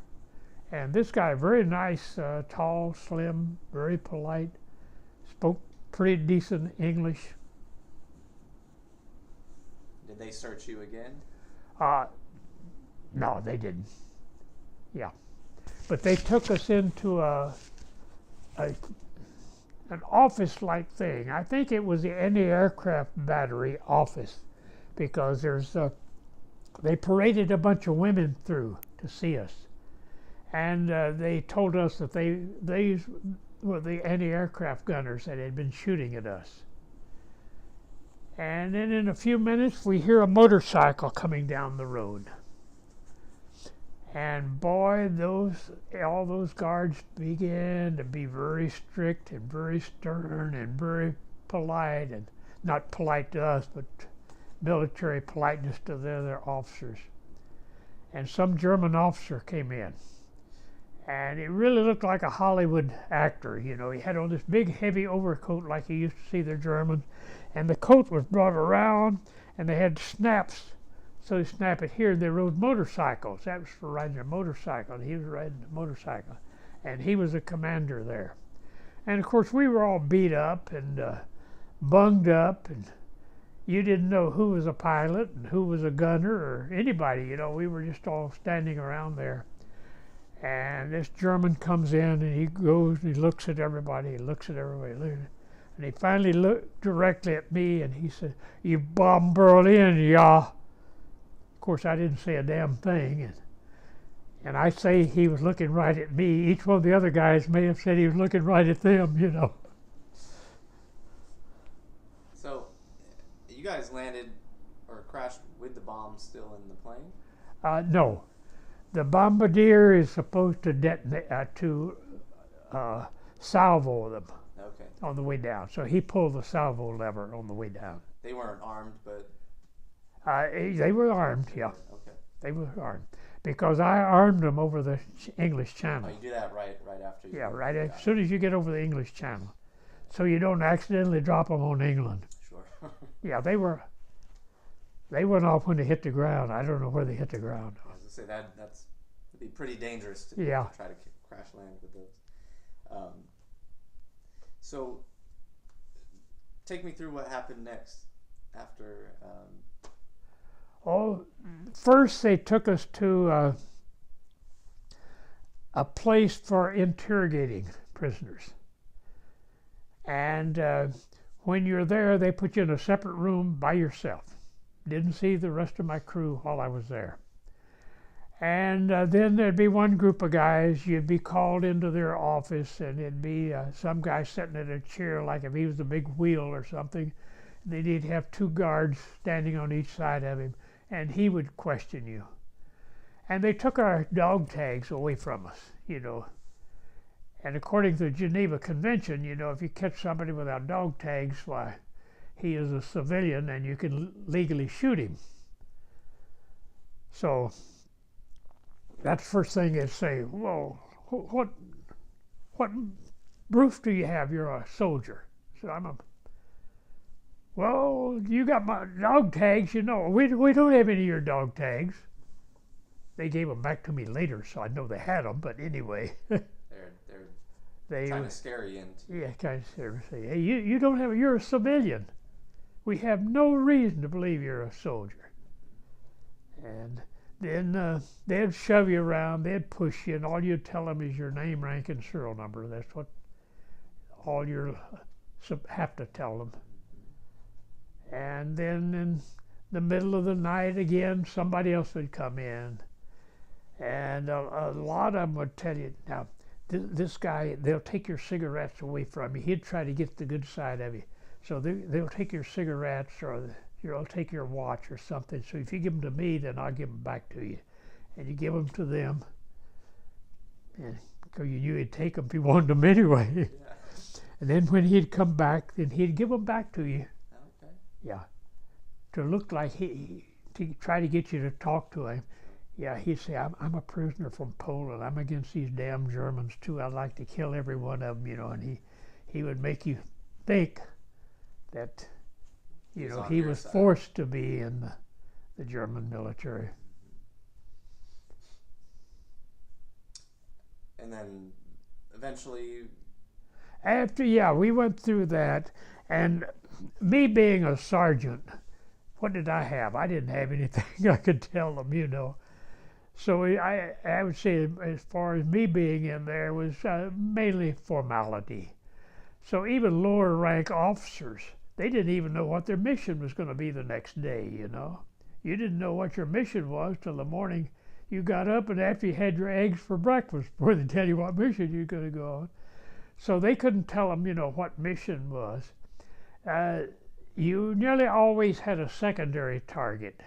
And they would always question you for the secondary target because they know, well, hey, that's going to be on their list a week from now or a month from now or something like that. But it's better, and they always told us, just don't tell them anything except name, rank, and serial number. They'll get tired of asking you. And, of course, me, low rank, I didn't know anything that I could have told a bit of any value to them.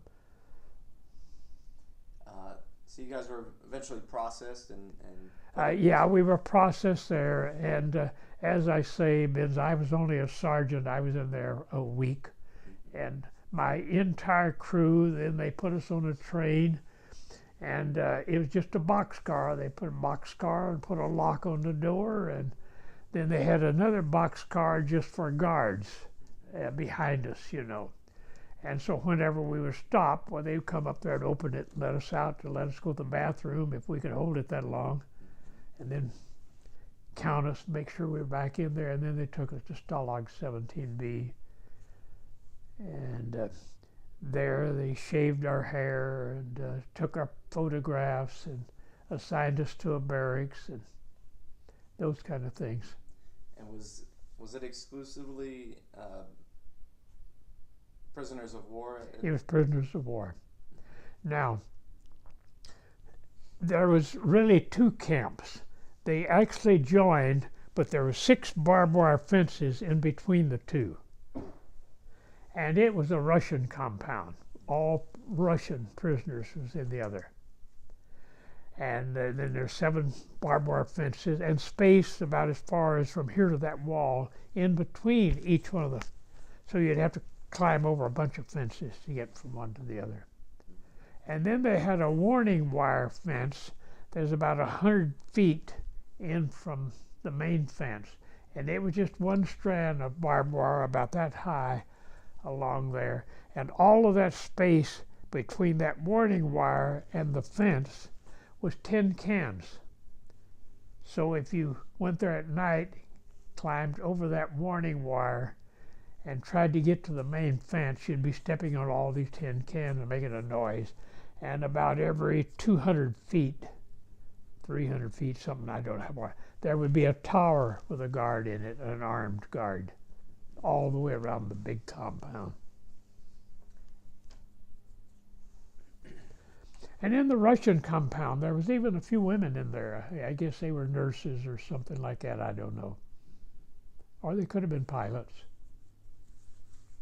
So the other prisoners that were there, I'm assuming from U.S., England, from all different...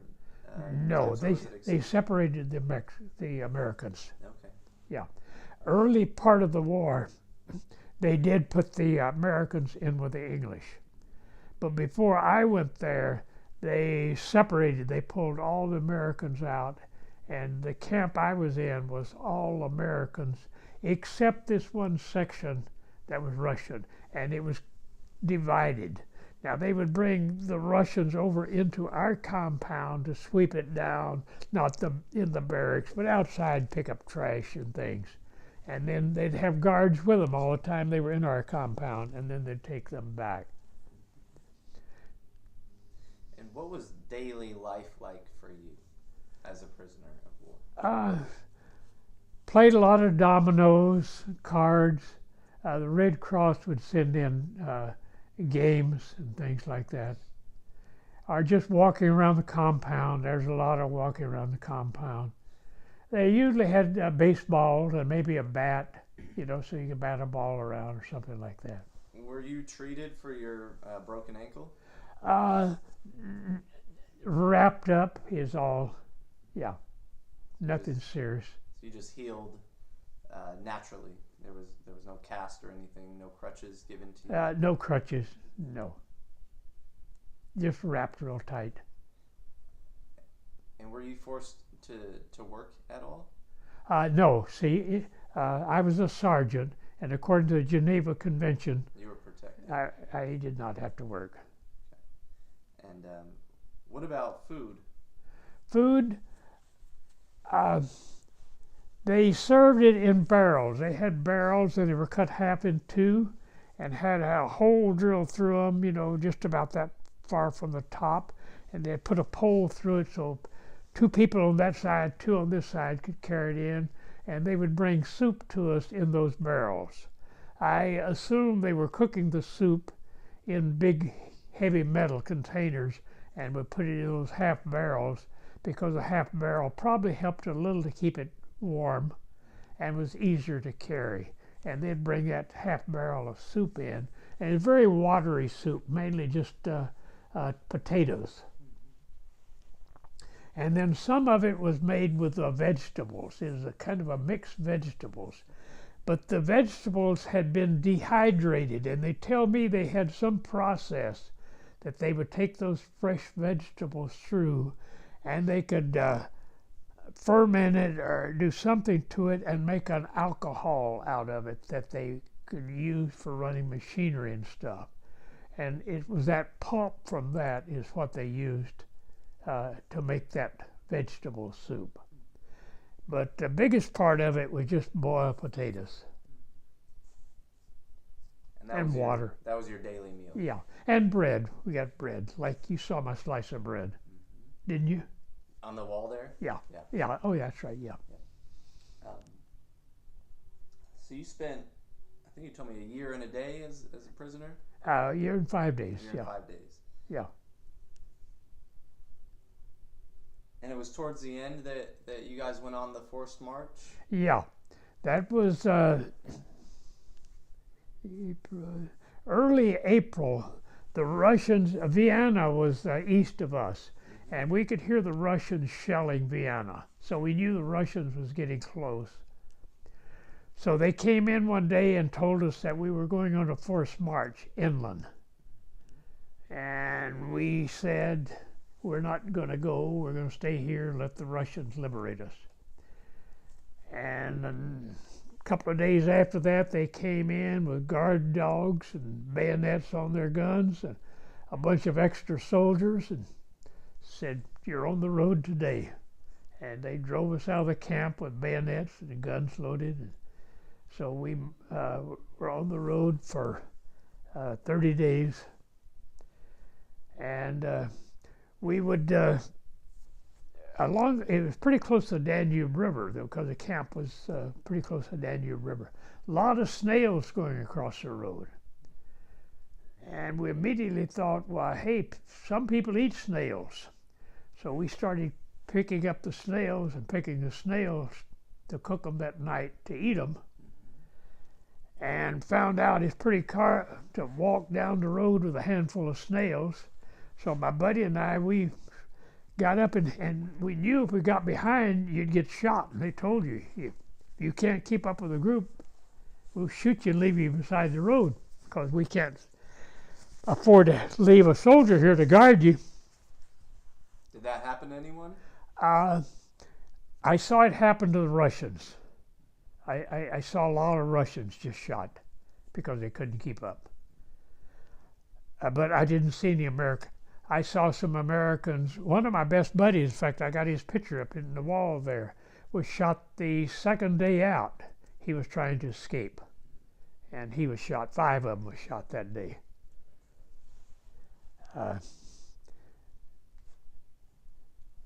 He was not a member of your crew. He was not a member of my crew. Somebody that you had met. He was the only guy from my same town that was in that prison camp. Okay. And I didn't know him from before. But you guys became close in the prison. Yeah, because the first day I was in the prison camp, he says, he came to my barracks, and he says, I understand there's some guy here from Paris, Texas. So that's how we met. And he had been in there about 8 months before I was in there. So he was in prison a long time, and then he was shot 5 days before it was over. What was the winter like for you? In Austria, right below the Alps, it's pretty cold, snow every winter. In fact, glad you brought that up. We would go out, they'd have roll call 4 or 5 times a day. And there was a certain guard was assigned to each barracks. So you had the same guards every day. And you knew them pretty well. And in most cases, they spoke pretty good English. And they would have, everybody would go out in a compound, and there's about 6 compounds. And in the compound I was in was about 8 different barracks, and each one of those barracks had, I'm going to guess, 200 people in it. And they'd line you up. And this would be one barracks, that'd be another. And then the commanding officer would come, and he was there. And the guards for each one of the barracks would go down the line and count, because there'd be 5 deep. He'd count, report so many prisoners counted for. And one day it was snowing like mad, and it was really snow, and their snow was about that deep outside. And the 2 guards that we had, and they were pretty decent guys, and they spoke English, and they knew they had to deal with the American. they came in and said a big high-ranking officer is going to be here today, so please be orderly today. Get out on time. Don't make us come and have to hunt for somebody. Do us a favor. We treat you right. Do us a favor and make the commanding officer look like we're doing a good job. So we went out that morning, and everything was pretty orderly. Everybody in my group was right in line, and we're 5 deep and probably 20 or 40 long, I don't know, long line. Boys standing there like soldiers. And this German officer, this high-ranking German officer was there, and the commanding officer of the prison camp was there. And all of these orderlies assigned by each barracks was standing there by their group, at attention. And a German officer comes there, and he's inspecting. Everybody's doing everything perfect. I see a guy standing about 3 people from me reach over and pick up a handful of snow and make it into a snowball, pack it into a big snowball. I said, oh shit, he's not going to throw that officer. I'm standing, and that officer has a machine gun. He's not going to care where he's shooting. That guy picked up that snowball, and I hope he doesn't throw it. He threw it and hit that guy right center in the head. And he went backward. He didn't go all the way down, and he spun around. And his 2 guards had machine guns, and he stood up and he started laughing. He said, crazy Americans. Turned around and walked away. Wow. But that guy threw that snowball. Oh, man. What? You thought that was the end, huh? Yeah, I thought that was the end. Wow. Now, did you have proper clothing to get you through the... Did they no. Did they issue anything, or were you still having... The Red Cross, I think I got this one guy that came over to me, I was telling you, that was from Paris.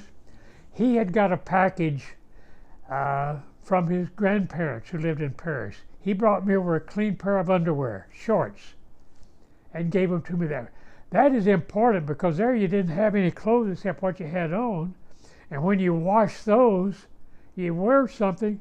So you never wore shorts and your trousers at the same time. That was a different uniform for you. So, yeah, I got that one pair of shorts from him. I never got a single package from my parents, and they're allowed to send a package once a month. So the German people were stealing all that stuff. Did you write home? You could write home. You could... Did you, though? Did you write to your parents? You were allowed once a month, and I did once a month, but only about a third of them would get through. And I never got a single letter from them. No. Yeah.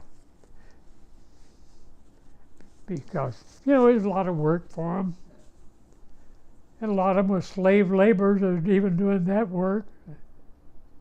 They were probably thinking, oh, hell, they killed my parents. Why should I send these guys a letter from there? What was Christmas like for you that year?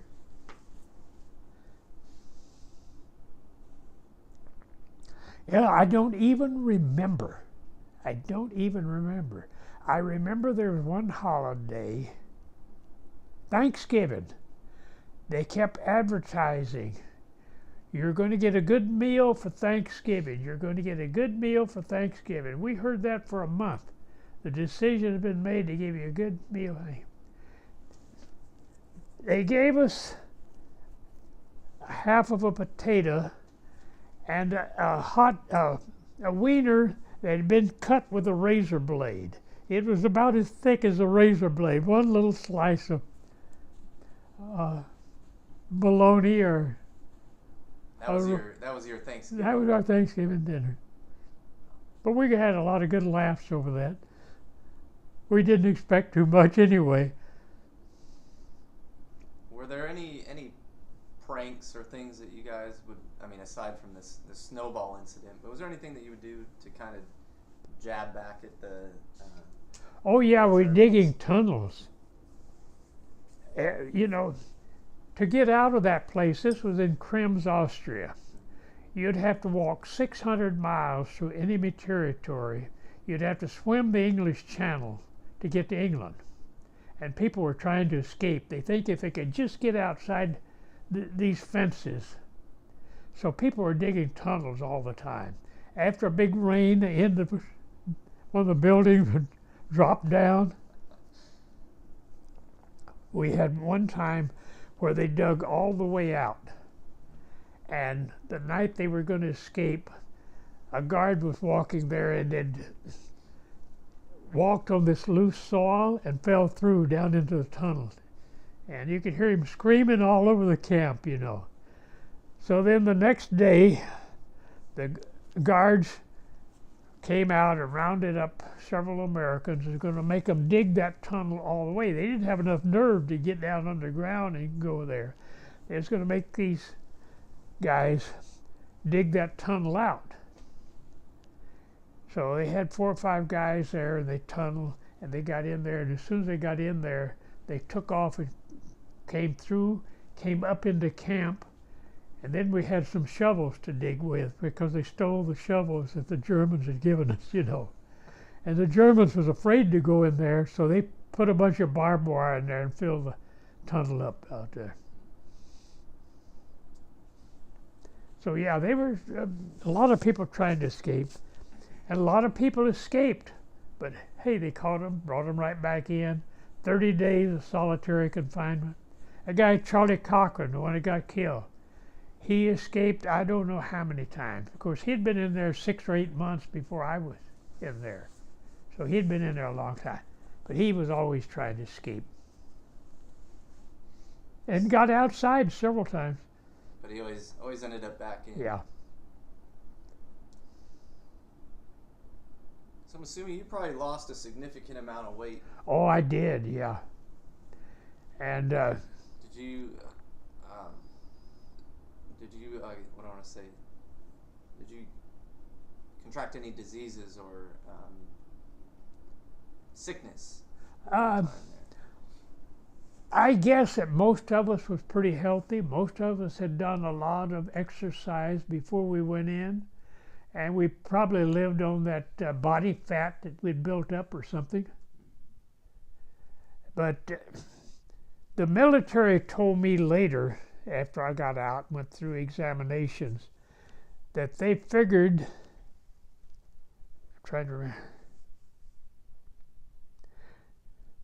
that 18 months, if you was a prisoner of war for 18 months, it took 10 years off of your life.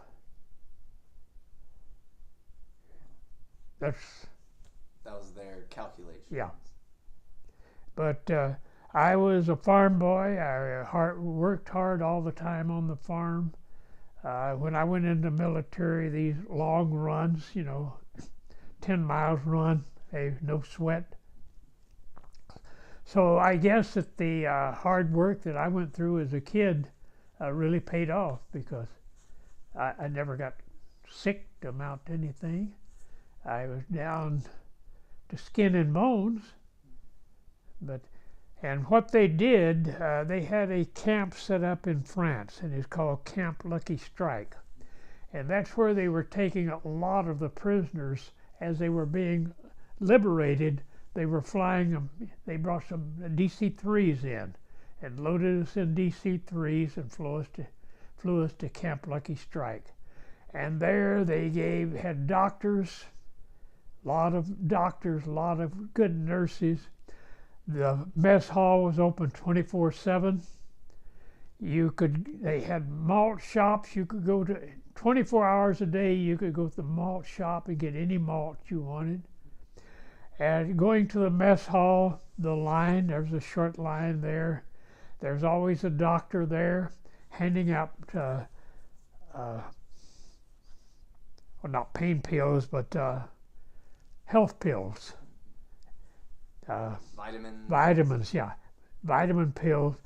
Big plastic one about the size of the end of your thumb, and he'd stand there and make you take it, giving you all the vitamin pills, trying to fatten you up and getting you in good shape before.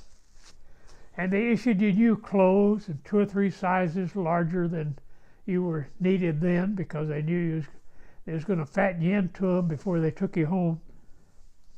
They wanted to get you back to health. Oh, yeah. Before they took you Right.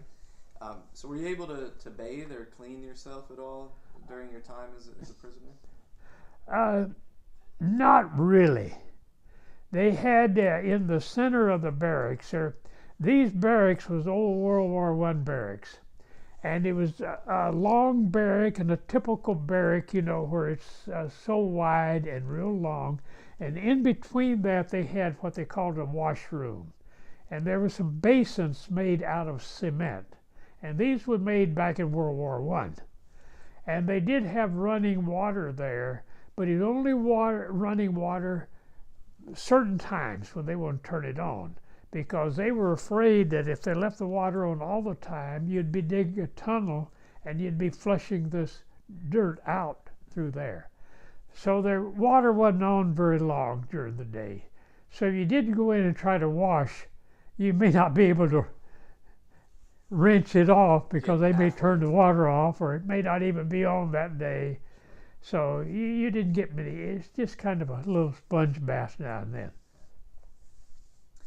So I'd like to go back to, we were talking about the march. Mm-hmm. You said it was a 30-day ordeal for you. And,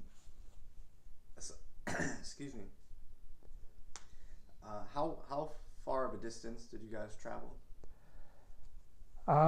You can see it on my little map there. Okay. And I'll show it to you. I don't know how far. It was 30 days. We marched for 30 days. And was it a constant marching every day? Oh, yeah, every day. Yeah. And for how many hours a day would you estimate? Oh, I would say we were up probably at 6 to, fix a little breakfast, because what we'd do, we'd gather snails, or sometimes we even find a truck that had turned over. The Russians had been ahead and shot up some things, and we'd find a truck, and there may be some grain on there or something. We get a handful of grain out of the corner of it and put in soup. We carried a bucket, like a gallon bucket, old rusty gallon bucket or something, and anything we find today we'd put in there and make a soup. So we'd get up early in the morning, and kind of heat some water or something in there. We usually had water at these places we'd stop. May just be out of a ditch, but we had water. And heat that. And one time we stopped at a place, and they let us go spend the night there. It was out into a big open field. And then there was a farmhouse there. And then there were several little buildings around this farmhouse. And there was a well there. So our guards had made an arrangement for these people that owned the house, is that if they brought over so many prisoners at a time, we could fill up our little containers with water from their well. So what we would do is 8 or 10 of us would get together, and we'd stand there, and then the guards would come over, and we'd have our buckets, and they'd take us in there, and then we'd stand by a building there, and one at a time would go up and get water, and then go back and have water to drink. And on one of these trips, and you usually would pair up with somebody, easier cooking, gather food, and Lark Morgan was the guy that I was, one of my crew members, my tail gunner. He and I had kind of paired up, and we'd share food that we found along the side of the road and things. And we were standing there, and Morgan, there was a chicken house there. And all of a sudden, Morgan had disappeared. And I hear a voice there, "Hey, Bud, hand me your jacket." I pulled off my jacket and I handed it in to him. He'd got in there to stole a chicken, had killed the chicken, and wrapped the chicken up in my jacket and handed the chicken out to me. Then we went up and got water, and of course I had this chicken. That would have been a death sentence if I didn't caught with that chicken. And we got our water, and we went back, and the word went around that the Gestapo, the people that owned the place had called the Gestapo that people were stealing stuff from them, stealing wood from them and stuff. And that the Gestapo was on the way out. So we didn't pluck that chicken like you usually pluck a chicken. We skinned it. We skinned the chicken. We bared all the feathers and the skin, broke that chicken up into pieces, put it in that bucket with our water, built a fire, boiled that chicken in a hurry. Then we shared it among all of our crew members. And so we did have chicken one night. And so the chicken was gone by the time the Gestapo got there, and they didn't find it on us. Yeah. I bet there wasn't much left after you. No, there, even those nubs. And then one night, they told us it was cloudy and rainy, and they said there is a building down below about 4 or 5 miles in front of us, and it's only about a third full. So we've got permission to let you sleep in there tonight. And boy, that was going to be a good night's sleep. So we got down there, and it's a beautiful place. There's a beautiful green valley, and there's a nice, beautiful stream running down through the center. And there was a 6 or 8 floor building there. And on the side of this building, there was a water wheel. You know what a water wheel is, where you grind corn or whatever they did there. There was this water wheel on the side of the building. So we got there, and it was kind of miserable weather. It wasn't raining hard, but it was kind of damp. And the first floor we couldn't sleep on, but the second floor, and then the third floor, and then the top floor we could sleep on. So I got up on the second floor there, and we were just people laying like that. We didn't have anything to sleep on, but at least it's nice and dry in there. And we got dysentery.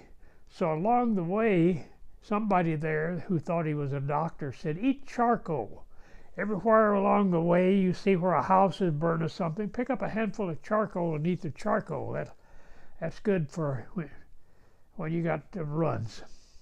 So all of us had been eating charcoal for about 5 days. And in that building, and in the middle of the night, a pain hit me, and I had to go to the bathroom, and I had to go in a hurry. And no light in there or anything, and people just laying in there. And somebody said, well, there's some bathrooms up above. And the elevator in the center of the building, you can go up there on that elevator in the center. And I'm crawling over people, and they complaining and cursing me. I'm stepping on them, going over, trying in a hurry, trying to get to that elevator. I get to the elevator, and I go up to the bathroom, and I'm about to go in my pants. And there's a long line waiting for that elevator. And kept trying, hey, can I move in front of you? I got to go. I haven't been lying.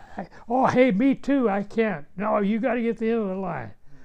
But they said, there's a room up above, and there's some windows up there, up on the 5th floor. And some guys are going up there and using those windows. So I went over the stairways, and I went up to the 5th floor. And there was a long line. There's about 4 or 5 windows, maybe 6 windows across there. Somebody's butt was sticking out of each one of those windows, and there was a line of about 6 people in each one of those. And I got in that line. I kept trying to talk the guy in front of me. Let me in front of you. No way. I got to get there to her. I don't know whether I could even make it or not. So I got up that window, and boy, I just got my pants down and my butt out the window, and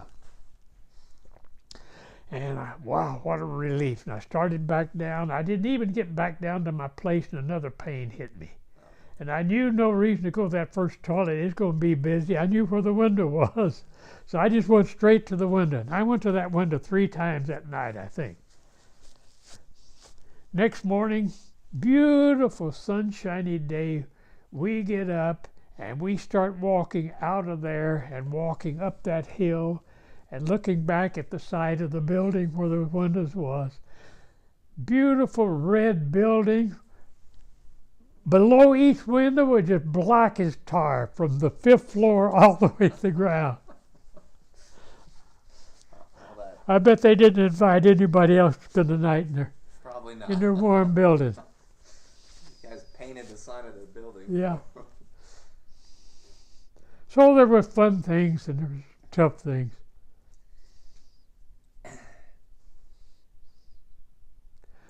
Oh, I don't know whether you would want this or not. Uh, People wonder about the Jewish people, how they get treated. I didn't see any of those big extermination camps, but as we were walking and going through these different villages on our forced march, every farm that was any size had several slave labor young ladies. I guess the men, they had them doing different work, but there'd be 4 or 5 young ladies, say 12 to 14 or 15, working on these farms. And they work in the barn, cleaning the shit out of the barn. And there they don't waste it. It goes in between the house and the barn and all these farm places. It's like a swimming pool out there. But they're not very deep, maybe 4 or 5 feet deep. And they're all the same depth. And they throw all the scraps from the horses, the cows, the hogs, the house, the barn, anything goes in there, and they put water in there, and then they spray that on the fields, for fertilizer. And that showed up on our potatoes too, that rich fertilizer on the sides of those boiled potatoes they'd give us. And you'd see those young girls out there with a shovel throwing that shit out of that pond into their wagon that they'd hauled it out the field with. And I saw a lot of those types of slaves. And then as you go through a town, you may see a soldier, and these are no guards there. They were depending on the farmers there to look after these girls and make sure they don't escape or something, and they were their bosses.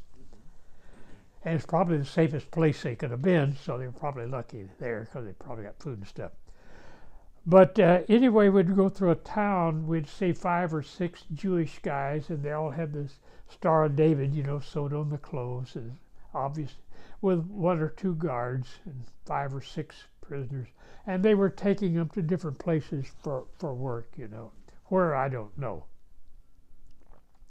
But then, and that was in almost every little town, you'd see several of these groups that the Germans would have as temporary slaves. And one evening they told us we were going to stop early.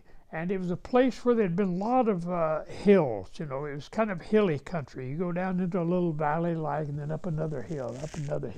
And we'd gone through quite a few of those. And we kind of stopped on a little raise. It was kind of a high spot. And they say, you're going to spend the night here. So they pulled us all off the road, and we're there trying to pull up some grass and stuff to lay down and make us a bed for that night and so on. And we hear something coming up the road. And we could hear it from quite a distance back there. And when it came up there was German guards, and they had a wagon with the Germans' food and stuff in it, so they'd have stuff to eat at night. And behind it was Jewish prisoners that was marching alongside wagons.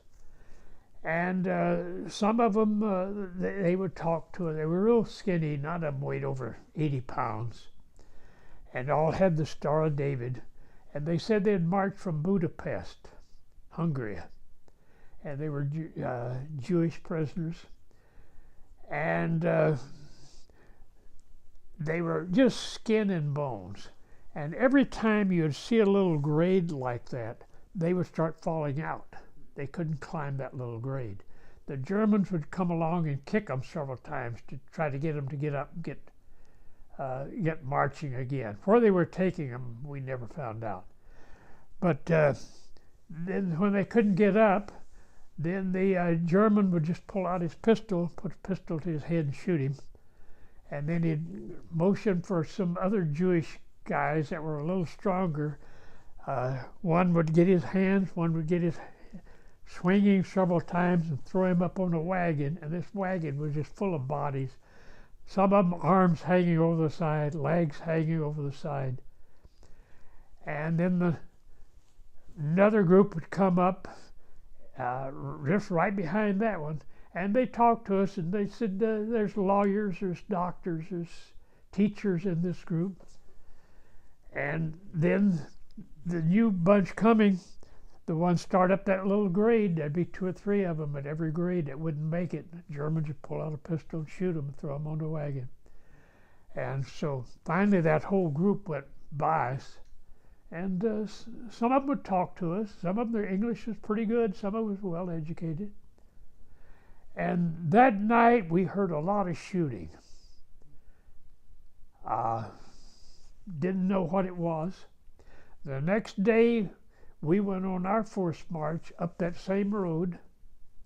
I know those people were not healthy enough to walk faster than we were. We were poor and skinny and couldn't walk very fast. They couldn't have walked faster than we did. There was no evidence of any place beside the road where there was a camp or something to keep them. I have no idea. It could have been that the German guards finally realized, hey, we can't get them any further, and shot them. I don't know. And that the Danube River was running right along there. It was a road we was on. Then there's a lot of 200 or 300 yards of space in between. Then the Danube River. They could have marched them over close to the river and shot them. I don't know. But based off of what you saw and what you heard, and the state of my their guess health, is that they didn't go any further. Yeah. And Must I have don't been think pretty I tough. don't think they had food enough to keep them alive there. Imagine that was pretty tough to witness. Yeah. And of course we didn't. The only witness we saw of actually killing was those that could not go any further, and they'd shoot them. Right. Yeah. Right. We didn't witness them shooting the big group. Of course. So I'd like to talk about when you were liberated and where you were and how that all took place. When Patton was in there, he said that I got a war up. I know you people are hungry. I know you need food. I know you need bedding, and I'd like to help you. I got the Red Cross coming in. The Red Cross will be in here in 2 or 3 days, but I can't give you any help prior to that. I got a war to fight up above of me, and so I've got to go up there. But that town down there is yours. You go down to that town and you find a house you want to live in, move the Germans out, and you move in the house. Or if you want the Germans to stay there and clean house for you, and just move them in a back room and you pick whatever room you want. Or the town's yours. And the people know. I've already told the people that the town belongs to you now. And What so, town was that? I guess it was Brno. Because we were told that Brno, yeah, it was Brno. And so anyway, we started walking to that little town. It was quite a ways. I just couldn't walk any further. And somebody stole a farmer's team of horses and a wagon, and I was loaded onto that wagon, and they took, and it was loaded with people, you know, you couldn't get anybody else on there. And so whoever was driving, one of the prisoners of war had probably stole it from some farmer, you know. And got into town, and I saw an office there, a nice office, and I just moved into that office. They had a nice couch in there, and they had lights in there, and I laid on that couch, and I made that my stay while I was at that little town. But how did the liberation take place? Were you guys still on this forced march? No, we had been pulled. We'd been pulled to the side of the road, and German guards was all around us. And one morning we heard it had been raining and it was damp, it was miserable, and one morning we hear something coming up the road from the opposite direction of the road we came up, same road but the other end of it. And we see 2 Jeeps coming up that road. And there's a soldier standing up in it, and there's a soldier driving each one of the Jeeps. And the one standing up, his rifle was just propped in a gun rack there. He didn't even have a gun with him. And he drove up, and the German guards started throwing down, our German guards started throwing down their guns. And the soldiers yelled at him, "Reach for the sky, and you better keep reaching for it." And they came up, and the German guards had made a big perimeter around our area, and these two jeeps just started going around that. And as they'd get within range of one of those guards, he'd throw down the gun and his hands up in the air, you know. And they went all the way around, and they told the Germans when they got back to where they started, they told them, "Start marching down that road.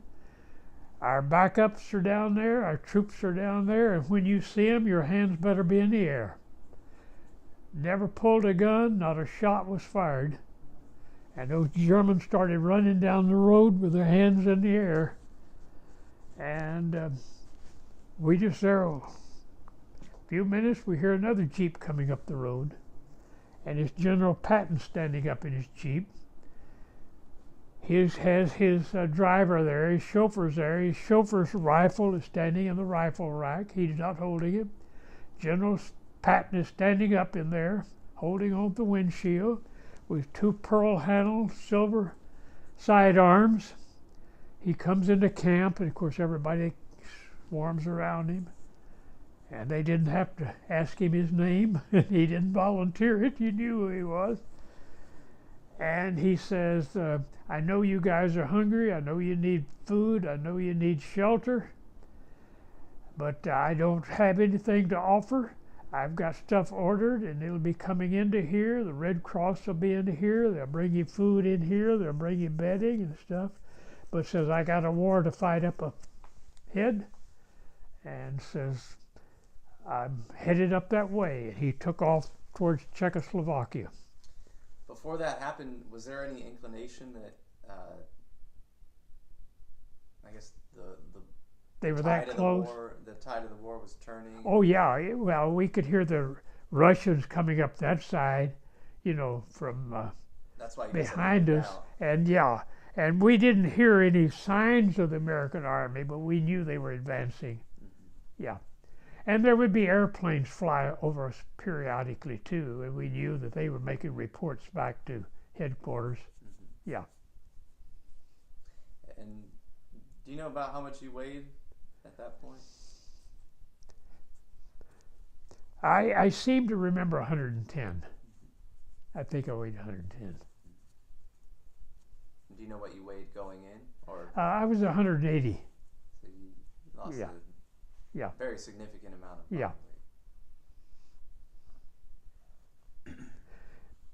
And and in that room, I was really comfortable in it. And somebody went out and shot some farmer's oxen, and dressed it out that night. So we all had steak that night. Was it tough? It was tough, yeah. It was tough. But it wasn't overcooked either. But was it difficult to keep down? No, it wasn't. No. Some people it may have been, you know, some people hadn't eaten so long. It's like I know one of the first things they brought in was a donut machine. And several guys got sick on those and throwing up, you know, they couldn't keep them down. Yeah. But I knew better than try those. Well, like when we first got into Camp Lucky Strike, and I tell you about all the food there, Archie Young and I walked into town once, and we said, well, let's get a loaf of bread. So we went into a bread shop and got a loaf of bread. Oh, that was good, fresh made bread. And they'd given us a little money. I guess the Red Cross had given us a few dollars or something. I was wondering where we got the money. So the Red Cross must have, because we did pay for that bread. It was in a French shop. And a few minutes, the Jeep pulled up with MPs in it. Where'd you get that bread? We bought it. It's against the law to buy bread. That's for French people to eat, not for soldiers to eat. It's against the law to buy French bread. Well, that's too bad. We just kept eating our bread. We'd already been in jail. Going in American jail would be a real luxury for us. They said, what was the name of the shop? I don't remember. Well, get in the Jeep and we'll go find it. They'd drive to a bread shop. Is that the one? No, that's not the one. We're still eating our bread, getting a free ride. They drove us around to about 3 or 4 places. No, that's not the place where we brought the bread. They finally said, oh, we're getting off duty. We got to go back to base. We said, hey, can we ride back with you? They said, yeah. So we rode back to base, still eating the bread. But they fed us good there. And you could go in the mess hall anytime you wanted to. There's a malt shop there that's open 24/7. Go get a malt, any flavor you wanted, any kind, anytime. And once you returned back to the States, and eventually, I'm assuming you reunited with your family. Yeah. First thing we did was at Lucky Strike, and that was a place where all the prisoners would come into. And they would have ships that come in with there periodically, regular ships that were set up to haul the troops back. And we got on that ship, and the same way with the food there. Hey, food was no problem. Chicken, steak, anything you wanted, anytime you wanted, and good cooks. And we went to New York, and I got off of the boat in New York, and then they sent us the train to a military base, and they took you by state where they sent you. And I was in California, but when I enlisted as Texas because my parents was there. So they sent me to San Antonio, Texas. And they kind of got my paperwork squared away there, and then they gave me a 2-week pass to go home. And so I went back to Paris for 2 weeks, and then they had me come back and report to Florida again, to one of the hotels at the, but they'd fix the hotels up nicer this time. They'd had the regular hotel beds back in. And they gave me a hotel room for a month in Palm Springs. And then they assigned me to another air base in Texas to start training me to go to Japan. And then the war ended, and I didn't have to leave that base in. So they were going to send you to the Pacific. Pacific, yeah. How did you feel about that? Well, I expected it. Yeah. Yeah.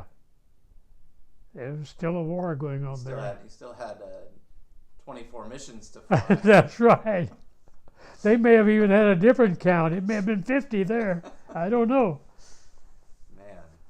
Well, I'm glad that you didn't have to fly to the Pacific. Yeah.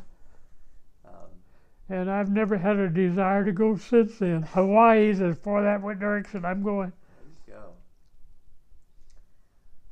I want to ask you if there's any advice that you could offer to my generation or future generations. What would that be?